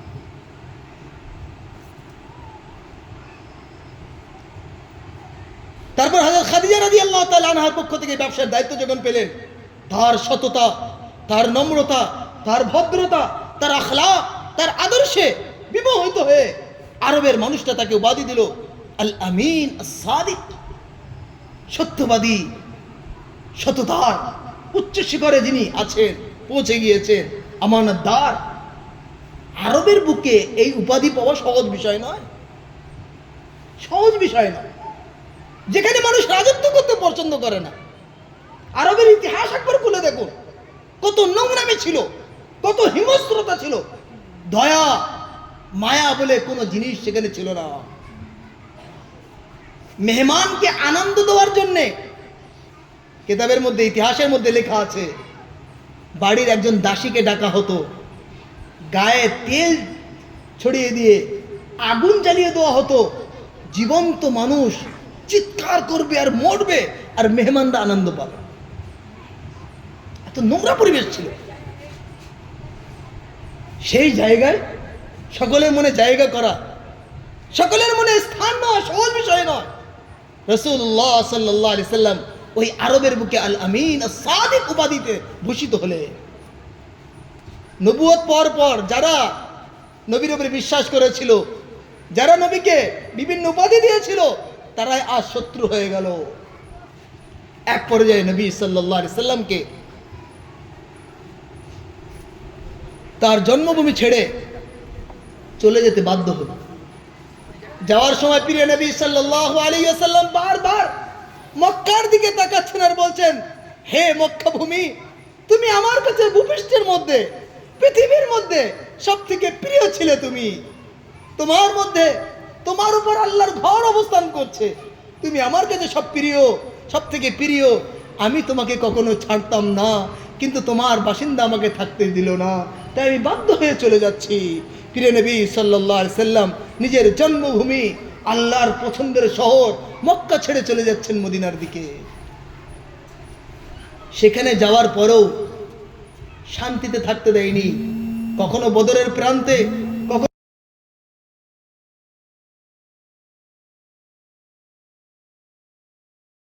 সর্দার, তার কাছে তার মেয়ে একজন দাসের জন্য আবেদন করেছেন, কাজের লোকের জন্য আবেদন করেছেন। এই আবেদনটা খুব হাই আবেদন না, ছোট্ট একটা আবেদন। যেমন আমাদের পরিস্থিতি হিসেবে, আমাদের সমাজে কোন ধনী লোকের ছেলে যদি বাপের কাছে সাইকেল চায়, তো খুব বড় ধরনের আবদার নাকি? ছোট একটা এইরকম, তো ছোট্ট একটা আবেদন করেছেন আব্বার কাছে। তখন তো গোলামবাদী দাস দাসীর রেওয়াজ ছিল, প্রথা ছিল। ইসলাম বন্ধ করেছে, ইসলাম চালু করেনি এটাকে, ইসলাম বন্ধ করেছে দাস দাসীর প্রথা। মানুষ এই প্রথাকে নিয়ে ইসলামের উপর কটাক্ষ করে, জানে না তারা ইসলাম। ইসলাম এটাকে কখনোই চালু করেনি, ইসলাম বন্ধ করেছে। আচ্ছা বলুন, কসমের সঙ্গে এদের কি সম্পর্ক? দাস দাসীর কি সম্পর্ক? বলছে কসম তুমি ভেঙে ফেলেছো, কাফারা দাও, গোলাম আজাদ কর, দাস আজাদ কর, দাসী আজাদ কর। আচ্ছা তুমি স্ত্রীর সঙ্গে ভুল কথা বলে ফেলেছো, চলো তুই গোলাম আজাদ কর। আচ্ছা তুমি রোজা ইচ্ছা করে ভেঙে গিয়েছো, তোমার গোলাম আজাদ কর। কেন? হাদিসের মধ্যে আল্লাহ নবী বলছেন যে গোলামকে আজাদ করবে, তার প্রত্যেক অঙ্গের বিনিময় আল্লাহ তাআলা আজাদকারীর প্রত্যেক অঙ্গকে জাহান্নাম থেকে বাঁচিয়ে দেবে। এই কথা বলার কারণে সাহাবারা এক এক সময় 10,000, হযরত আব্দুর রহমান বিন আউফ রাদিয়াল্লাহু তাআলা আনহু 30,000 গোলাম আজাদ করেছেন। করতে করতে গোলাম সব শেষ হয়ে গিয়েছে। ইসলাম গোলামের প্রথা চালু করেনি, বন্ধ করেছে। ইসলাম শিখিয়েছে গোলাম অধীনস্থদের সঙ্গে কি ব্যবহার করতে হবে। হযরত আবু যর রাদিয়াল্লাহু তাআলা আনহুকে একজন সাহাবী দেখলেন যে ওনার সাথে ওনার গোলাম আছে, উনি যে কাপড় পরে আছেন সেই কাপড় গোলামও পরে আছে। এটা সচরাচর ছিল না। মালিক একটু দামি কাপড় পরবে 100 টাকা মিটার, আর গোলাম পরবে 30 টাকা মিটার, তবে তো বানাবে। কিন্তু দেখছি সমান। বলল ভাই সমানটা কিভাবে হলো? বললো আমাকে আমার হাবিব সাল্লাল্লাহু আলাইহি সাল্লাম বিশেষভাবে উপদেশ করেছেন, হে আবু যর, তোমাদের অধীনে যারা আছে এরা তোমাদের ভাই, যা পড়বে তাই পড়াও, যা খাবে তাই খাওয়াও। ইসলাম শিখিয়েছে। তাদের ফাতেমা রাদিয়াল্লাহু তাআলা আনহা ছোট্ট একটা আবেদন করেছেন। পীরে নবী সাল্লাল্লাহু আলাইহি ওয়াসাল্লাম কি বললেন? আজকে আমাদের মা বোনেরা আবদার করে, তাদের সামনে আখিরাতের কথা নেই, কবর হাসরের কথা নেই। নবীজি সাল্লাল্লাহু আলাইহি ওয়াসাল্লামের কোলে মাথা দিয়ে হযরত আয়েশা কাঁদছেন। আল্লাহ নবী বলে, আয়েশা কাঁদো কেন, কি কষ্ট? বলে রাসূলুল্লাহ কোনো কষ্ট নয়। কিসের দুঃখ? বলে রাসূলুল্লাহ কোনো দুঃখ নয়, জাহান্নামের কথা মনে পড়েছে, জাহান্নামের কথা মনে পড়েছে। আমাদের মা বোনদের কাছে কবরের কথা থাকবে, আখিরাতের কথা থাকবে। আখিরাতের অলংকার, আখিরাতের পুঁজি তারা সঞ্চয় করবে এবং ঘরের মধ্যে থেকে সমাজকে সবথেকে দামি উপহার মুঈনুদ্দিন চিশতি নামে, ইমাম বুখারী নামে, ইমাম আবু হানিফা রাহমাতুল্লাহ আলাইহি নামে, মুহাদ্দিস নামে, মুফাসসির নামে উপহার সমাজকে দান করবে। এটা মায়েরা পারে পর্দার মধ্যে থেকে, এটা মায়েরা করতে পারে, কান্নাকাটি করে নিতে পারে। দুনিয়ায় আমরা কত কেঁদে দুনিয়ার কত আশা পুরো করেছি, আখিরাতের আশাগুলো এই কাদার মাধ্যমেই পুরো হবে, কিন্তু রুট চেঞ্জ করে দিয়েছি। তো আল্লাহ নবী সাল্লাল্লাহু আলাইহি ওয়াসাল্লাম বেটিকে বললেন, বেটি তুমি যে সারাদিন কাজ করে ক্লান্ত হয়ে যাও, তোমাকে একটা তসবিহ বলে দিচ্ছেন। রাতের বেলা শোয়ার সময় 33 বার সুবহানাল্লাহ, 33 বার আলহামদুলিল্লাহ, 34 বার আল্লাহু আকবার পড়বে, সারাদিনের ক্লান্ত দূর হয়ে যাবে।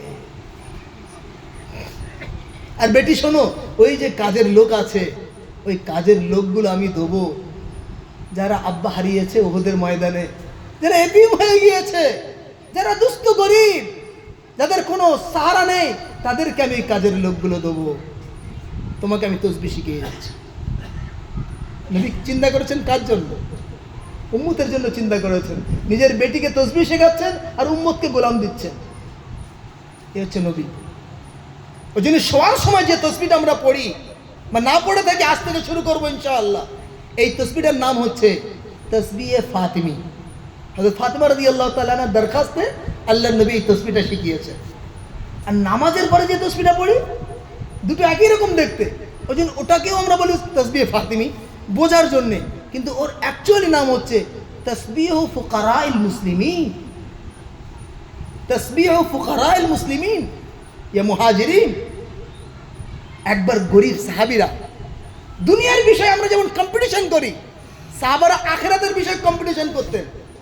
দুনিয়ার বিষয়ে আমরা কম্পিটিশন করি না, এটা হচ্ছে মস্ত বড় একটা দুর্বলতা, খারাপি। অমুকের দুতলা বাড়ি, তো আমারও দুতলা হতে হবে। অমুকের এত টাকা দামের গাড়ি, তো আমার এত টাকা দামের গাড়ি হতে হবে। এখন বৈধভাবে না হলেও অবৈধ পথ অবলম্বন করে মারামারি, কাটাকাটি, হানাহানি চলছে এই দুনিয়ার কম্পিটিশনে। আল্লাহ নবী বললেন, আমি তোমাদের বিষয়ে ভয় করি না যে তোমরা শিরক করবে, কিন্তু আমার ভয় হয় তোমরা দুনিয়ার বিষয়ে কম্পিটিশনে তোমরা নেমে যাবে, তোমাদের দিলগুলো কালো হয়ে যাবে, মারামারি কাটাকাটি বাড়বে। তো সাহাবাদের মেজাজ ছিল দিনের বিষয়ে কম্পিটিশন করতেন, প্রতিযোগিতা করতেন। তো গরিব সাহাবীরা নবীর কাছে একবার নালিশ জানালেন, ইয়া রাসূলুল্লাহ, আমাদের মালদার ভাইয়েরা, আমরা নামাজ পড়ি তো ওনারাও নামাজ পড়েন, আমরা রোজা করি তো ওনারাও রোজা করেন, কিন্তু ওনারা অতিরিক্ত সাদকা করেন, দান করেন, আমরা পারি না ইয়া রাসূলুল্লাহ, আমরা তো পিছনে থেকে গেলাম, ওনারা তো আগে বেড়ে গিয়েছে, আমরা কি করব?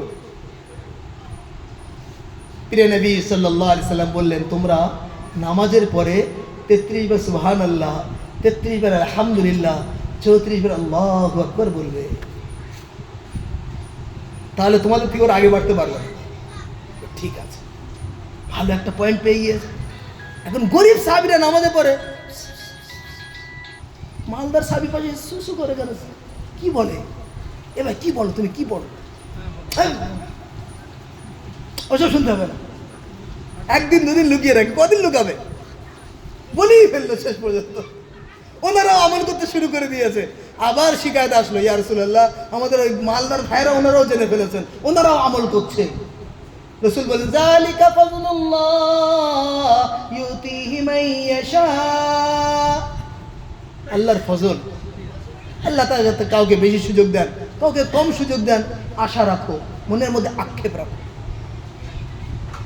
তো এই তসবিহটা গরিব সাহাবীদের আবেদনের কারণে, সেই জন্য এই তসবিহটার নাম হচ্ছে অ্যাকচুয়ালি তসবিহু ফুকারাইল মুহাজিরিন, আর ওই তসবিহটার নাম হচ্ছে তসবিহে ফাতিমি। কিন্তু দুটো একই রকম দেখতে আর বলতে সহজ, সেই জন্য দুটোকেই বলা হয় তসবিহে ফাতিমি, বললে গোনা হবে না। কিন্তু দুটো আমি বললাম। তো আমি বলতে চাইছি যে রাসূল সাল্লাল্লাহু আলাইহি সাল্লাম নিজের মেয়ে জামাইকে কি দিলেন আর উম্মতকে কি দিলেন, উম্মতকে কি দিলেন। আল্লাহু আকবার। সেই জন্য রসুলের দয়া, রসুলের ইহসান সব থেকে বেশি আমাদের উপর, আল্লাহর পর।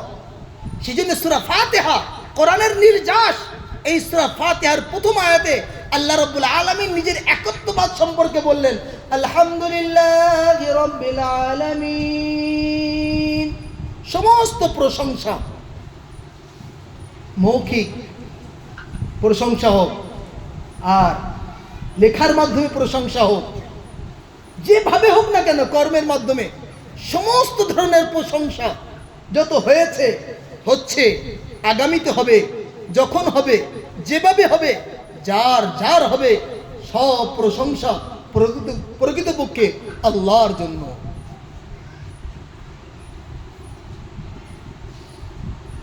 আমি আপনি হাওড়া ব্রিজ দেখে আশ্চর্য বোধ করি, পৃথিবীর আশ্চর্য জিনিসের মধ্যে। তো হাওড়া ব্রিজের প্রশংসা করছি, এটাও আল্লাহর প্রশংসা। কিন্তু অতদূর আমাদের ব্রেন যায় না বলে সব পায় না, ব্রেন গেলে সব পাই যাবে। আমি আপনি কোনো ফুলের প্রশংসা করছি, তার পাপড়ি, তার রং, তার সুগন্ধি, সুবাসিত হচ্ছি, মুগ্ধ হয়ে যাচ্ছি, প্রশংসা করছি। এই ফুলের প্রশংসাটাও আল্লাহর প্রশংসা। আমি আপনি কোনো পাখির রং দেখে, তার আওয়াজ শুনে তার প্রশংসা করছি, তার গায়ের রং, তার পাখনা, তার মুখের মিষ্টি সুর শুনে প্রশংসা করছি, এটাও আল্লাহর প্রশংসা। কিভাবে? আপনি একটা কবিতা পড়ে কবিতার প্রশংসা করছেন, যে কবি কত সুন্দরভাবে বিষয়বস্তুটা ফুটিয়ে তুলেছে, তার কবিতার মাধ্যমে নিজের মনের কথা, নিজের মনের আবেগ, ইচ্ছা প্রকাশ করেছে, বিরাট প্রশংসা করছেন, কবিতার প্রশংসা করছেন। আর মনে করেন পাশে কবি বসে আছে, তো সে রাগ করবে না খুশি হবে? খুশি হবে। আপনি একটা বিল্ডিংয়ের প্রশংসা করছেন, যে বিল্ডিংটা কত সুন্দর, কত সুন্দরভাবে, কত প্ল্যানের সুন্দরভাবে, সুন্দর ফিনিশিংয়ের সাথে তৈরি করা হয়েছে, বিরাট প্রশংসা করছেন। ইঞ্জিনিয়ার শুনে রাগ করবে না খুশি হবে? খুশি হবে, কারণ ইঞ্জিনিয়ার জানে যে বিল্ডিংয়ের প্রশংসা ইঞ্জিনিয়ারের প্রশংসা, কবিতার প্রশংসা কবির প্রশংসা, বইয়ের প্রশংসা লেখকের প্রশংসা, সৃষ্টির প্রশংসা স্রষ্টার প্রশংসা। তাই পৃথিবীতে যারই প্রশংসা হোক না কেন, যখনই হোক না কেন, প্রকৃতপক্ষে সব আল্লাহর জন্য। বান্দা যখন বলে আলহামদুলিল্লাহি রাব্বিল আলামিন, আল্লাহ রাব্বুল আলামিন খুশি হন। আল্লাহ তাআলা বলেন হামিদানি আবদি, আমার বান্দা আমার প্রশংসা করছে। তো প্রথম আয়াতে আল্লাহ তাআলা নিজের একত্ববাদ সম্পর্কে বলেছেন। দ্বিতীয় আয়াত আর রহমানুর রহিম, এই আয়াতের মধ্যে মুফাসসিরিন কিরাম বলছেন আল্লাহ রাব্বুল আলামিন তার রাসূলের রিসালাত সম্পর্কে বলেছেন। তৃতীয় আয়াতের মধ্যে আল্লাহ তাআলা আখিরাত সম্পর্কে বলেছেন। আল্লাহকে মানো, নবীর তরিকায় লাভ বুঝতে পারবে আখিরাতে। এই সারমর্ম, আল্লাহকে মানো। কিভাবে মানবো? কিভাবে মানবো? নবীর ভালোবাসা কিভাবে প্রকাশ করব? ঝান্ডা নিয়ে দৌড়ে বেড়াচ্ছে, বলছে ভাই জুমার নামাজ, বলছে আজকে আর সুযোগ পাইনি, নবী দিবস তো সুযোগ পাইনি। নবী দিবসের নামাজ, জুমার নামাজ পড়ার সুযোগ পাইনি, মানে প্রোগ্রাম করতে, 3-4 জায়গায় প্রোগ্রামে সামিল হতে গিয়ে সুযোগ পাইনি। আর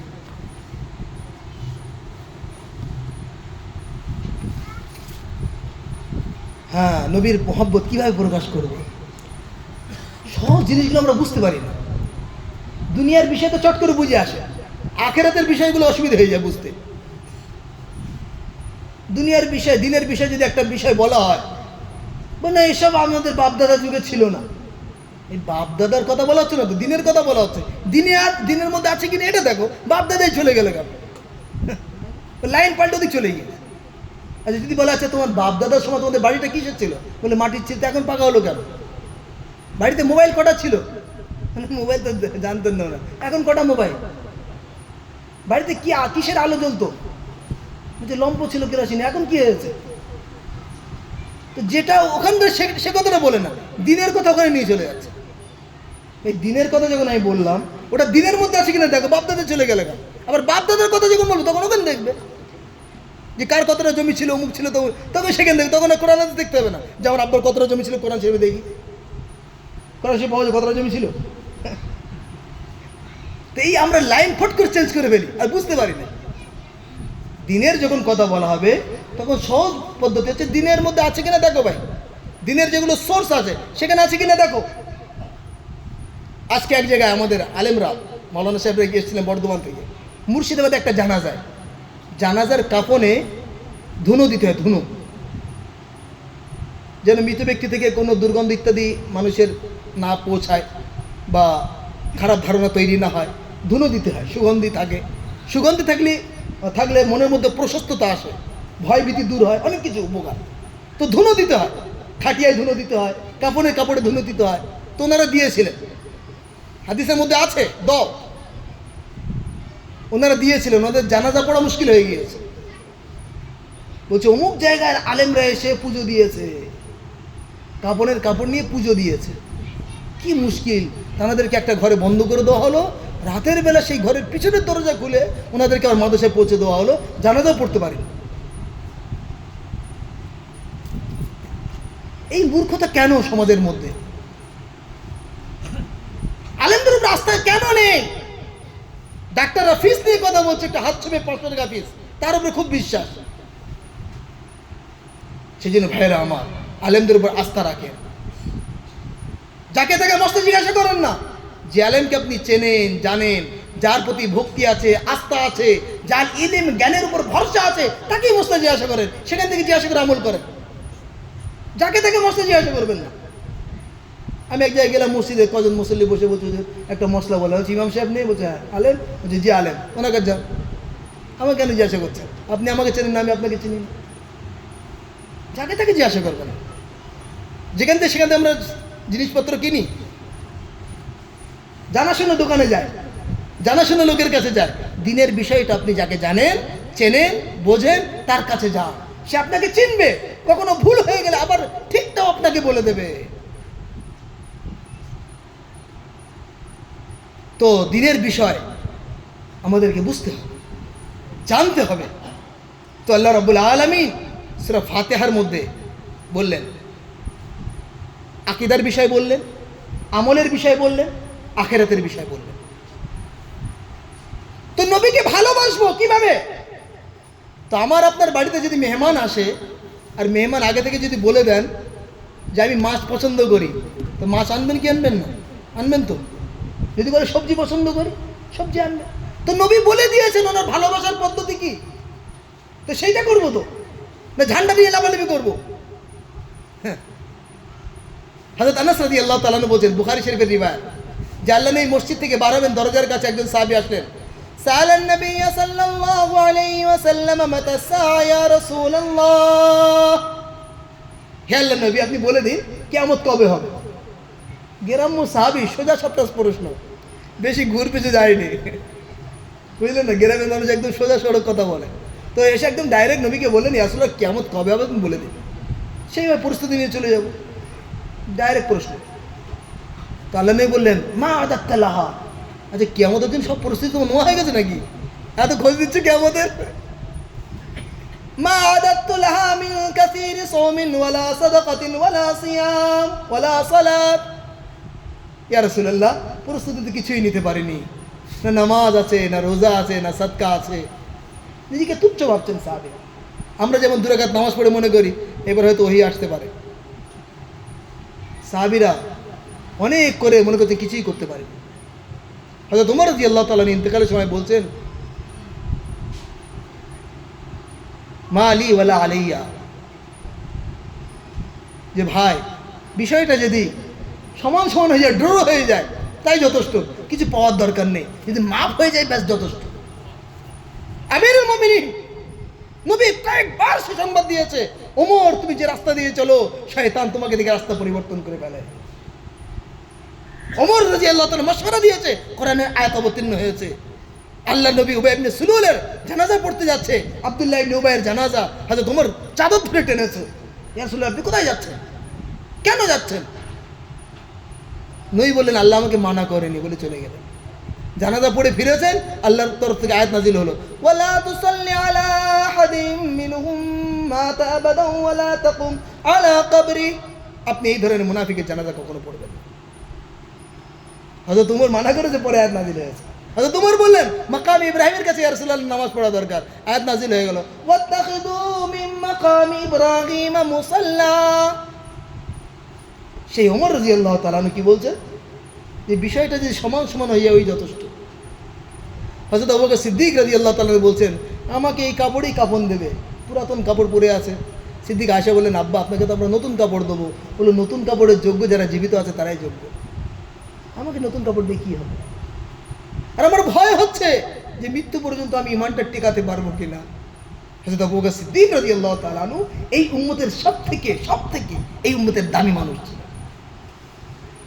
ইন্না মিন আমান্নিন নাসি আলাইয়া আবু বকর, সব থেকে বেশি যার অবদান আছে আমার উপর, রাসূল বলছেন সে হলো আবু বকর। লাউ কুনতু মুত্তাখিদান খালিলা রাব্বি লাত্তাখাযতু আবু বকর, আমি যদি কাউকে অন্তরঙ্গ বন্ধু বানাতাম আবু বকরকে বানাতাম। এত দামি কথা, যার সাহাবিয়া কোরআন থেকে প্রমাণিত। ইযা ক্বালা লিসাহিবিহি লা তাহজান ইন্নাল্লাহা মা'ানা, সে আবু বকর সিদ্দিক রাদিয়াল্লাহু তাআলা ভয় পাচ্ছেন। আল্লাহু আকবার। সাহাবাদের কত ভয় ছিল। তো উনি বলছেন, ইয়া রাসূলুল্লাহ কিছুই করতে পারিনি, কিন্তু একটা বিষয় আছে। আল্লাহ নবী কি? উহিব্বুল্লাহ ওয়া রাসূলা, আমি আল্লাহ এবং আল্লাহর রাসূলকে ভালোবাসি। আল্লাহ নবী বললেন, আনতা মা মান আহবাবতা, তুমি যাদেরকে ভালোবাসো কিয়ামতে তাদের সঙ্গেই থাকবে। হযরত আনাস রাদিয়াল্লাহু তাআলা বলছেন, জন্মের পর থেকে আমার এত আনন্দ হয়নি যত আনন্দ এই কথা শোনার পরে হয়েছে। কেন? আমি আল্লাহকে ভালোবাসি, নবীকে ভালোবাসি, আবু বকরকে ভালোবাসি, ওমরকে ভালোবাসি, ওসমানকে ভালোবাসি। আমি আশাবাদী কিয়ামতে আখিরাতে এনাদের সান্নিধ্যে এনাদের সংস্পর্শেই থাকবো।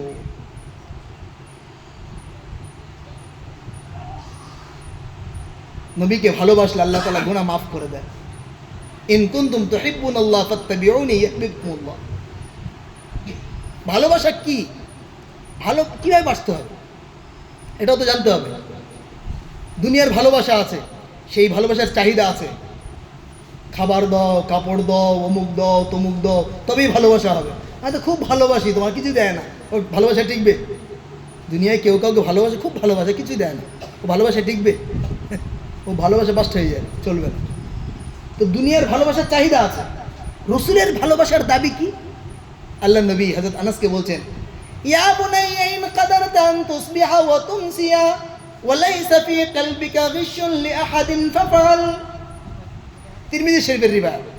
বেটা, তুমি সকাল করো এমন ভাবে, আবার সন্ধ্যা করো এমন ভাবে যেন তোমার অন্তরটা সকলের বিষয় যেন স্বচ্ছ থাকে। সুবহানাল্লাহ, সহজ বিষয়। মনের মধ্যে যেন কোনো হিংসা, বিদ্বেষ, হিংসা জানি তো, হিংসা জানি কারে বলে হিংসা? সবাই আমাদের পরিচিত, কিন্তু বলা মুশকিল কারে বলে। হিংসা বলা হয় কারোর বিষয় ক্ষতির আশঙ্কা মনের মধ্যে লালন করা, এটাকে হিংসা বলা হয়। আর হিংসার বড় ভাই হচ্ছে বিদ্বেষ। ওই ক্ষতি করার জন্য পদক্ষেপ নেওয়া, ওটা হচ্ছে বিদ্বেষ। তো এই হিংসা বিদ্বেষ থেকে আমার অন্তর যেন পরিষ্কার থাকে। চলার পথে ভুল ভ্রান্তি হতে পারে, মাফ করে দেন, মাফ চেয়ে নেন, ব্যাস। স্বচ্ছ মনে সকাল করো, স্বচ্ছ মনে সন্ধ্যা করো। আল্লাহ নবী বলেন, বেটা তুমি যদি পারো এটা করবে। শোনো, ওয়াযালিকা মিন সুন্নতি, এটা আমার সুন্নত। ওয়ামান আহাব্বা সুন্নতি ফাকাদ আহাব্বানি, যে আমার সুন্নতকে ভালোবাসলো সে আমাকে ভালোবাসলো। ওয়ামান আহাব্বানি কানা মাই ফিল জান্নাহ, যে আমাকে ভালোবাসলো আমার সঙ্গে জান্নাতে যাবে। তাহলে বুঝলেন নবীকে ভালোবাসার পদ্ধতি কি? আমরা মনে করছি নবীর নামে একটা নাত পড়ে দিলাম আর নবী খুশি হয়ে গেল, অত সহজ নয়। আল্লাহু আকবার। ভালোবাসা যখন বলে দিয়েছেন নবী, আমাদের এদিকে দিকে দৌড়ানোর কি দরকার? যারা এদিকে দিকে দৌড়াচ্ছে তারা ইনডাইরেক্ট ভাবে এই কথা বলছে যে ভালোবাসার পদ্ধতি নবী বলে যায়নি, আমরা নিজের ইচ্ছা মতো করব। নাউযুবিল্লাহ, এই কথা যেন বলতে চাচ্ছে তারা। সেজন্য নবীর পদ্ধতিতে দরুদ শরীফ পড়েন বেশি বেশি করে। ওলামারা লিখছেন দরুদ শরীফের অনেক উপকার আমরা শুনেছি। দরুদ শরীফের একটা উপকার হচ্ছে এই যে আল্লাহ রাব্বুল আলামিন দরুদ শরীফ যে বেশি বেশি পড়ে তার মনের ইচ্ছা পূরণ করে। ওলামারা লিখছেন দরুদ শরীফ দোয়ার আগেও পড়ো, দোয়ার পরেও পড়ো। কারণ পৃথিবীতে দরুদ শরীফ মানে দোয়া। দরুদ এমন একটা দোয়া, দরুদ এমন একটা দোয়া, এই দোয়াটা কবুল হবেই, এই দোয়াটা কবুল হবেই। কথা শেষ করে দিচ্ছেন। তাহলে দোয়ার প্রথমে দরুদ শরীফ পড়লাম, এটা কবুল হচ্ছে। দোয়ার শেষেও দরুদ শরীফ পড়লাম, এটাও কবুল হচ্ছে। তো ওলামারা বলছেন দোয়ার প্রথম অংশ কবুল হলো, শেষের অংশও কবুল হলো, আল্লাহর কাছে আশা করা যাবে মাঝখানের অংশটাও কবুল হয়ে যাবে। সেই জন্য বেশি বেশি দরুদ শরীফ পড়তে হবে। দরুদ শরীফ পড়লে একটা ফায়দা হচ্ছে নবীর দোয়া পাওয়া যায়। কি পাওয়া যায়? দোয়া পাওয়া যায়। কিভাবে? প্রিয় নবী সাল্লাল্লাহু আলাইহি ওয়াসাল্লাম অভ্যাস ছিল, জীবনে কেউ কিছু হাদিয়া করলে নবী তার থেকে উত্তম বদলা দিতেন। এটা হাদিসের মধ্যে আছে পরিষ্কার। নবী দুনিয়া থেকে চলে গিয়েছেন, এখন আমি ওনার নামে হাদিয়া পাঠাচ্ছি, দরুদ শরীফের হাদিয়া। উনি বাহ্যিকভাবে কিছু দিতে পারছেন না, তো উনি উম্মতের নামে দোয়া দেবে। তো দরুদ শরীফ পড়লে নবীর দোয়া পাওয়া যায়। বিপদে দরুদের কথা বুজুর্গরা যে বলেন, এই কারণেই বলেন দরুদ পড়ো, নবীর দোয়ায় আল্লাহ তোমার বিপদ সরিয়ে দেবে। দরুদ শরীফ বেশি বেশি পড়তে হবে, ইস্তেগফার করতে হবে। ইস্তেগফার, তওবা, আমরা বলি তওবা তওবা তওবা, তওবার ইস্তেগফার দুটো জোড়া লাগা যায় না, জড়িত একটা আরেকটার সঙ্গে। এই তওবা আর ইস্তেগফার, ইস্তেগফারটা হচ্ছে দেহ আর তওবাটা হচ্ছে আত্মা। গাড়ি দেখেছি আমরা, ওই গাড়ির ইঞ্জিন হচ্ছে তওবা আর গাড়ির বাহ্যিক রূপটা হচ্ছে ইস্তেগফার। কিরকম? আপনি আপনার কাজের লোককে বললেন ভাই বসিরহাটে যাও, কোনো একটা কাজের জন্য বসিরহাটে যেতে বললেন। উনি চলে গিয়েছে বারাসাতে। কোথায় চলে গিয়েছে? বারাসাতে কাজ হবে না, বারাসাতে চলে গিয়েছে। আপনি ফোন করলেন, বাবু কোথায়? বললো আমি বারাসাতে এসেছি। বারাসাতে কেন গেলে? তোমাকে বসিরহাটে যেতে বললাম। না ভুলে আছে আর করবো না, ভুলে আছে, অন্যায় আছে। আবার 1 ঘন্টা পর ফোন করলেন, কোথায়? বলছে বারাসাতে। বারাসাতে কেন? তো এখানে যেতে বললাম। ও আসছে না ওখান থেকে, ওখানেই আছে। তাহলে আপনার রাগ মিটবে? ওকে তো ঠিক জায়গায় আসতে হবে। তো ও ভুল স্বীকার করছে, এটা হচ্ছে ইস্তেগফার। আবার ওখান থেকে চলে গেল বসিরহাট, মানে ঠিক জায়গায় গিয়েছে, এটা হচ্ছে তওবা। তওবা মানে ঠিক জায়গায় আসা, আর ভুলের প্রতি অনুতপ্ত হয়ে আল্লাহর কাছে ক্ষমা চাওয়া, এটা হচ্ছে ইস্তেগফার।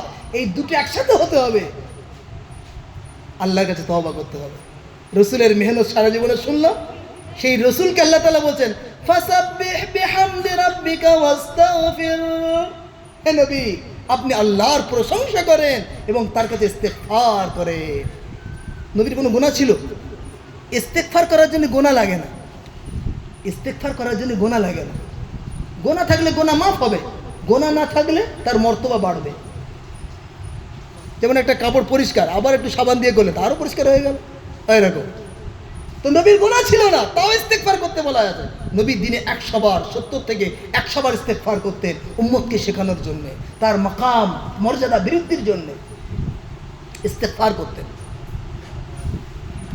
তো নবীর সারা জীবনের মেহনত, কোনো অন্যায় করেননি, দেশ থেকে দেশান্তর হয়েছেন, দাঁত মুবারক শহীদ করে দিয়েছেন, সারা শরীর রক্তে রক্তাক্ত করে দিয়েছেন, উম্মতের জন্য ক্লান্ত হয়েছেন, পরিশ্রম করেছেন, রাত জেগেছেন, কুরবানি দিয়েছেন, ইবাদত করেছেন, কোনো জায়গায় কোনো কমি নেই। তাও আল্লাহ রাব্বুল আলামিন বলছেন ফাসাব্বিহ বিহামদি রাব্বিকা ওয়াস্তাগফির। সিদ্দিকা আয়েশা বলছেন, এই আয়াত অবতীর্ণ হওয়ার পর নবী রুকুতেও সিজদাতেও বলতেন আল্লাহুম্মা ইন্না নাস্তাগফিরুকা ওয়া নাতুবু ইলাইক সুবহানাকাল্লাহুম্মা বিহামদিক আল্লাহুম্মা ইগফিরলি। এই কথা বলতেন, উঠতে বসতে ইস্তেগফার করতেন নবী। সারা জীবনের মেহনত দেখেন, আবার ইস্তেগফার দেখেন। বিষয়টা কেমন জানেন? বিষয়টা হচ্ছে যে নবীর এই কষ্ট, এই ক্লান্ত, এই কুরবানি, এই সব কিছু আল্লাহ রাব্বুল আলামিনের মান এবং তার শানের দিকে লক্ষ্য করে অনেকটা কম। দ্বিতীয় কথা, আপনি আপনার মায়ের খুব সেবা করেন, তাকে খাইয়ে দেন, তাকে গোসল করিয়ে দেন, তাকে শুইয়ে দেন, সে পরিষ্কার পরিচ্ছন্ন হতে পারে না সেগুলো করিয়ে দেন, গালে তুলে খাওয়ান, মা আপনার প্রতি বিরাট উদার, আপনাকে সব সময় সে করে দোয়া দেয়। সেই মাকে যদি আপনি বলেন, মা তোমার জন্য আমি কিছুই করতে পারি না, আমাকে ক্ষমা করে দেবে, মায়ের দিলটা আরো ফেটে যাবে। এই তো সব করে, আবার বলছে কিছু করতে পারি না। আপনার বাড়িতে মেহমান এসছে, বিরাট আদর যত্ন করলেন, যা সম্ভব আপনার দ্বারাই সব করলেন, যাওয়ার সময় বললেন কিছুই করতে পারেনি। আপনার সমস্ত আপ্যায়নের উপরে এই কথাটা উঠে যায়। এত কিছু করে বলছে কিছু করতে পারে, কত উদার মানুষ। তো আল্লাহ তাআলার কাছে বান্দা সব করবে, করে ক্ষমা চাবে, এটা আল্লাহর কাছে খুব পছন্দ, এটা আল্লাহর কাছে খুব পছন্দ। সেই জন্য রসুল নামাজ পড়তেন, নামাজের পরে বলতেন আস্তাগফিরুল্লাহ আস্তাগফিরুল্লাহ আস্তাগফিরুল্লাহ। হে আল্লাহ, যেমন ইবাদত করার দরকার ছিল আপনার শান মান অনুযায়ী আমি করতে পারিনি, আমাকে ক্ষমা করে দিন। সেই জন্য আল্লাহর প্রশংসা করতে হবে, ইস্তেগফার করতে হবে, নিজের হাকিকতটা বুঝতে হবে, আল্লাহর মান বুঝতে হবে। একটা ঘটনা বলে শেষ করে দেব। নিজের আসল যদি আমরা বুঝি, তাহলে ইবাদত করা সহজ হয়ে যাবে। আমি খুব তুচ্ছ, আমি নগণ্য, আমি তো কিছুই ছিলাম না, যা দিয়েছেন আল্লাহ দিয়েছেন, এবং আমার মালিক, আমার স্রষ্টা, তার মান বুঝতে হবে। তাহলে নিজের স্থান বুঝতে হবে, আসল হাকিকত জানতে হবে, আল্লাহর মান বুঝতে হবে। তাহলে আল্লাহর ইবাদত করা, আল্লাহর প্রতি শুকরিয়া জ্ঞাপন করা সহজ হয়ে যাবে। সুলতান মাহমুদ গজনবী, গজনা শহরের তিনি ছিলেন এই 900 শেষের দিকে এবং 1030 পর্যন্ত পেরায়, আফগানিস্তানের একটা এলাকা। ওনার একজন কর্মচারী, গ্রামের মানুষ, গ্রাম থেকে এসে, শিক্ষা দীক্ষা নেই সেইভাবে, লেবাস পোশাক নেই, ভদ্রতা নেই, মোটামুটি বাদশার দরবারে এসে খেদমতে লেগে গিয়েছে। বিরাট সেবা, বিরাট খেদমত, কয়েকদিনের মধ্যে বিরাট উচ্চ পদে সে পৌঁছে গেল। যারা আগে থেকে আছে তারা তো বিরাট রাগান্বিত, এই গ্রামের এই যুবকটা কীভাবে এত উপরে চলে আসলো, বিরাট বড় পদের অধিকারী হয়ে হলো। এখন ওর পিছনে, কারণ উন্নতি দিকে সহ্য করতে পারে না মানুষ, বিভিন্ন ধরনের শিকায়ত, বিভিন্ন ধরনের অভিযোগ বাচ্চাকে জানাতে থাকে। বাদশা বলে আচ্ছা ঠিক আছে। একদিন ভরা দরবারে বাদশা একটা ফল দিয়েছে সকলকে, যে এটা খান। বিরাট তিতো, মুখে দিয়ে চিড়ে, কেউ খায় না, গিয়ে খুব তিতো, একেবারে শেষ। সুলতান মাহমুদ যখন আয়াজকে দিয়েছে, আয়াজ খুব সুন্দরভাবে, খুব ভক্তির সাথে ওটা খাচ্ছে, যেন তিতোই না মিষ্টি ওটা।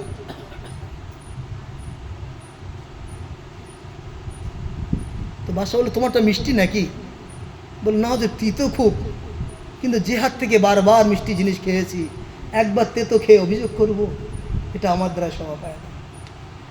যে আল্লাহ কত নিয়ামত দিয়েছে, বিপদ হলে সব নিয়ামত ভুলে যায়, একটু জ্বর, একটু মাথা ব্যথা সব ভুলে যায়। ওই জ্বর মাথা ব্যথার সময় যে অসংখ্য নিয়ামত ব্যবহার করছি সেগুলো ভুলে যায়। ওই জ্বর আসলে কান খারাপ হয়ে যায় নাকি? কানে তো শুনতে পায়, এটা তো ভুলে যায়, চোখে তো দেখতে পাচ্ছি। আর জ্বর আনে যে কানে শুনতেও পায় না, চোখে দেখতেও পায় না, বুঝতেও পারছি, কী অবস্থা বলে। তো জ্বরের সময় যে কত নিয়ামত ব্যবহার করছি সেগুলো সব ভুলে যায়। আচ্ছা, মুফতি শফি সাহেব রহমতুল্লাহ আলাইহির মেয়ে, বয়স হয়ে গিয়েছে 35-40 বছর বয়স, এসে হচ্ছে আব্বাই দাঁতের ব্যথা, আর ঘুমায় না, আর অমুক আর তমুক, অনেক দাঁতের ব্যথা সম্পর্কে অনেকক্ষণ বললেন। তো মুফতি যে হাসছেন শেষে, বলেন বেটি, এই দাঁত দিয়ে তুমি কত স্বাদ উপভোগ করেছো, কত উপকৃত হয়েছো, সেগুলো তো একবারও বলোনি। অভিযোগ করতে পারি, বিপদে আল্লাহ শুকরিয়া আদায় করা, হাসি মুখে মেনে নেওয়া, এটা সকলের দ্বারা সম্ভব না। এই একটা পরীক্ষা হলো সকলের। আয়াজ তো আমরা সাধারণ ভাবছিলাম, কিন্তু সাধারণ না। আরেকদিন বাদশা আসলো, এসে বলছে আচ্ছা তোমাদের আজকে বুদ্ধির পরীক্ষা হবে। এই বুদ্ধি ভক্তির কারণেই তো মানুষের পথ বাড়ে, বুদ্ধির পরীক্ষা হবে। বাদশা সকলকে হীরা দিলেন, এই হীরার টুকরোটা ভাঙো, হাতুড়ি দিলেন, ভাঙো। তো বড় বড় মন্ত্রী বলছে বাদশা পরীক্ষা নেবে বলেছে, এখন এই হীরা, এত দামি হীরা যদি ভাঙি তো পরীক্ষা ফেল হয়ে যাবো। তো হীরার বিরাট প্রশংসা করছে, এটা অনেক দামি, এর দ্বারা অনেক অর্থ উপার্জন করা যাবে, এর দ্বারা মানুষকে অনেক সেবা করা যাবে, অমুক তমুক, এটা ওটা, বিরাট প্রশংসা। না, এটা ভাঙা যাবে না বাদশা, এটা ভাঙা অন্যায় হবে, বলে রেখে দেবে সব। আয়াজের কাছে যেই গিয়েছে হীরার হাতুড়ি নিচে রেখে ধুম করে মেরে ভেঙে দিল। বাদশাহ বলছে, আয়াজ তুমি জানো না এটার দাম জানো না? বললো, বাদশাহ সব জানি, কিন্তু আমার কাছে দুটো অপশান, একদিকে হীরা ভাঙা, একদিকে বাদশার আদেশ ভাঙা। হীরার থেকে বাদশার আদেশ বেশি মূল্যবান, সেই জন্য হীরা ভেঙে দিলাম, বাদশার আদেশ আমি ভাঙলাম না। এই হীরা ভাঙলে বাদশার আদেশ রক্ষা।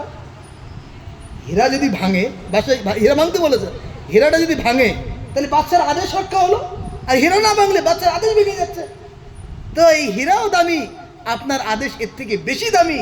হীরাটা ভেঙে দিলাম, আপনার আদেশটাকে রক্ষা করলাম। সকলে বুঝতে পারলো আয়াজের ওপর জেতা যাবে না। এটাও গেল। এবারে একটা অভিযোগ আসলো যে বাদশাহ আয়াজের একটা বাক্স আছে, ওই বাক্স মাঝে মাঝে খোলে আর কি একটা দেখে, আর কাউকে চাবি দেয় না, অনেকক্ষণ ধরে দেখে। মনে হয় আপনার দেশের কোনো দামি। আচ্ছা, আয়াজ দরবারে আছে একদিন, বলে আয়াজ বাক্স চাবি দাও। চাবি দিল, একজনকে দিয়ে পাঠালো, যাও আয়াজের বাক্সে কি আছে নিয়ে এসো। জানতো না যা কিছু আমি পেয়েছি এই বাদশার জন্য পেয়েছি, তাই আমি আমাকে সম্বোধন করে বলি, আয়াজ তুই তো ওই ছিলিস, তুই যা কিছু পেয়েছিস বাদশার অবদান, এই বাদশাকে কখনো তুমি বলো না। বাদশার সেবায় নিজেকে আত্মনিয়োগ করো। আল্লামা রুমি রহমতুল্লাহ আলাইহি এই ঘটনা উল্লেখ করে বলছেন, মানুষ তুমি যদি তোমার হাকিকত জানো, তোমার রবের শান এবং মান জানো, তাহলে তার ইবাদত করা, তার হুকুম পালন করা তোমার জন্য সহজ হয়ে যাবে। আল্লাহ তাআলা আমাদের প্রত্যেককে তৌফিক দান করুন। সে আল্লাহর নাম আমরা কিছুক্ষণ খুব মনের ভালোবাসা দিয়ে এবং মনের শ্রদ্ধা ভালোবাসা নিংড়ে দিয়ে সে আল্লাহর নাম কিছুক্ষণ আমরা নেব, ইনশাআল্লাহ। তারপরে দোয়া হয়ে যাবে।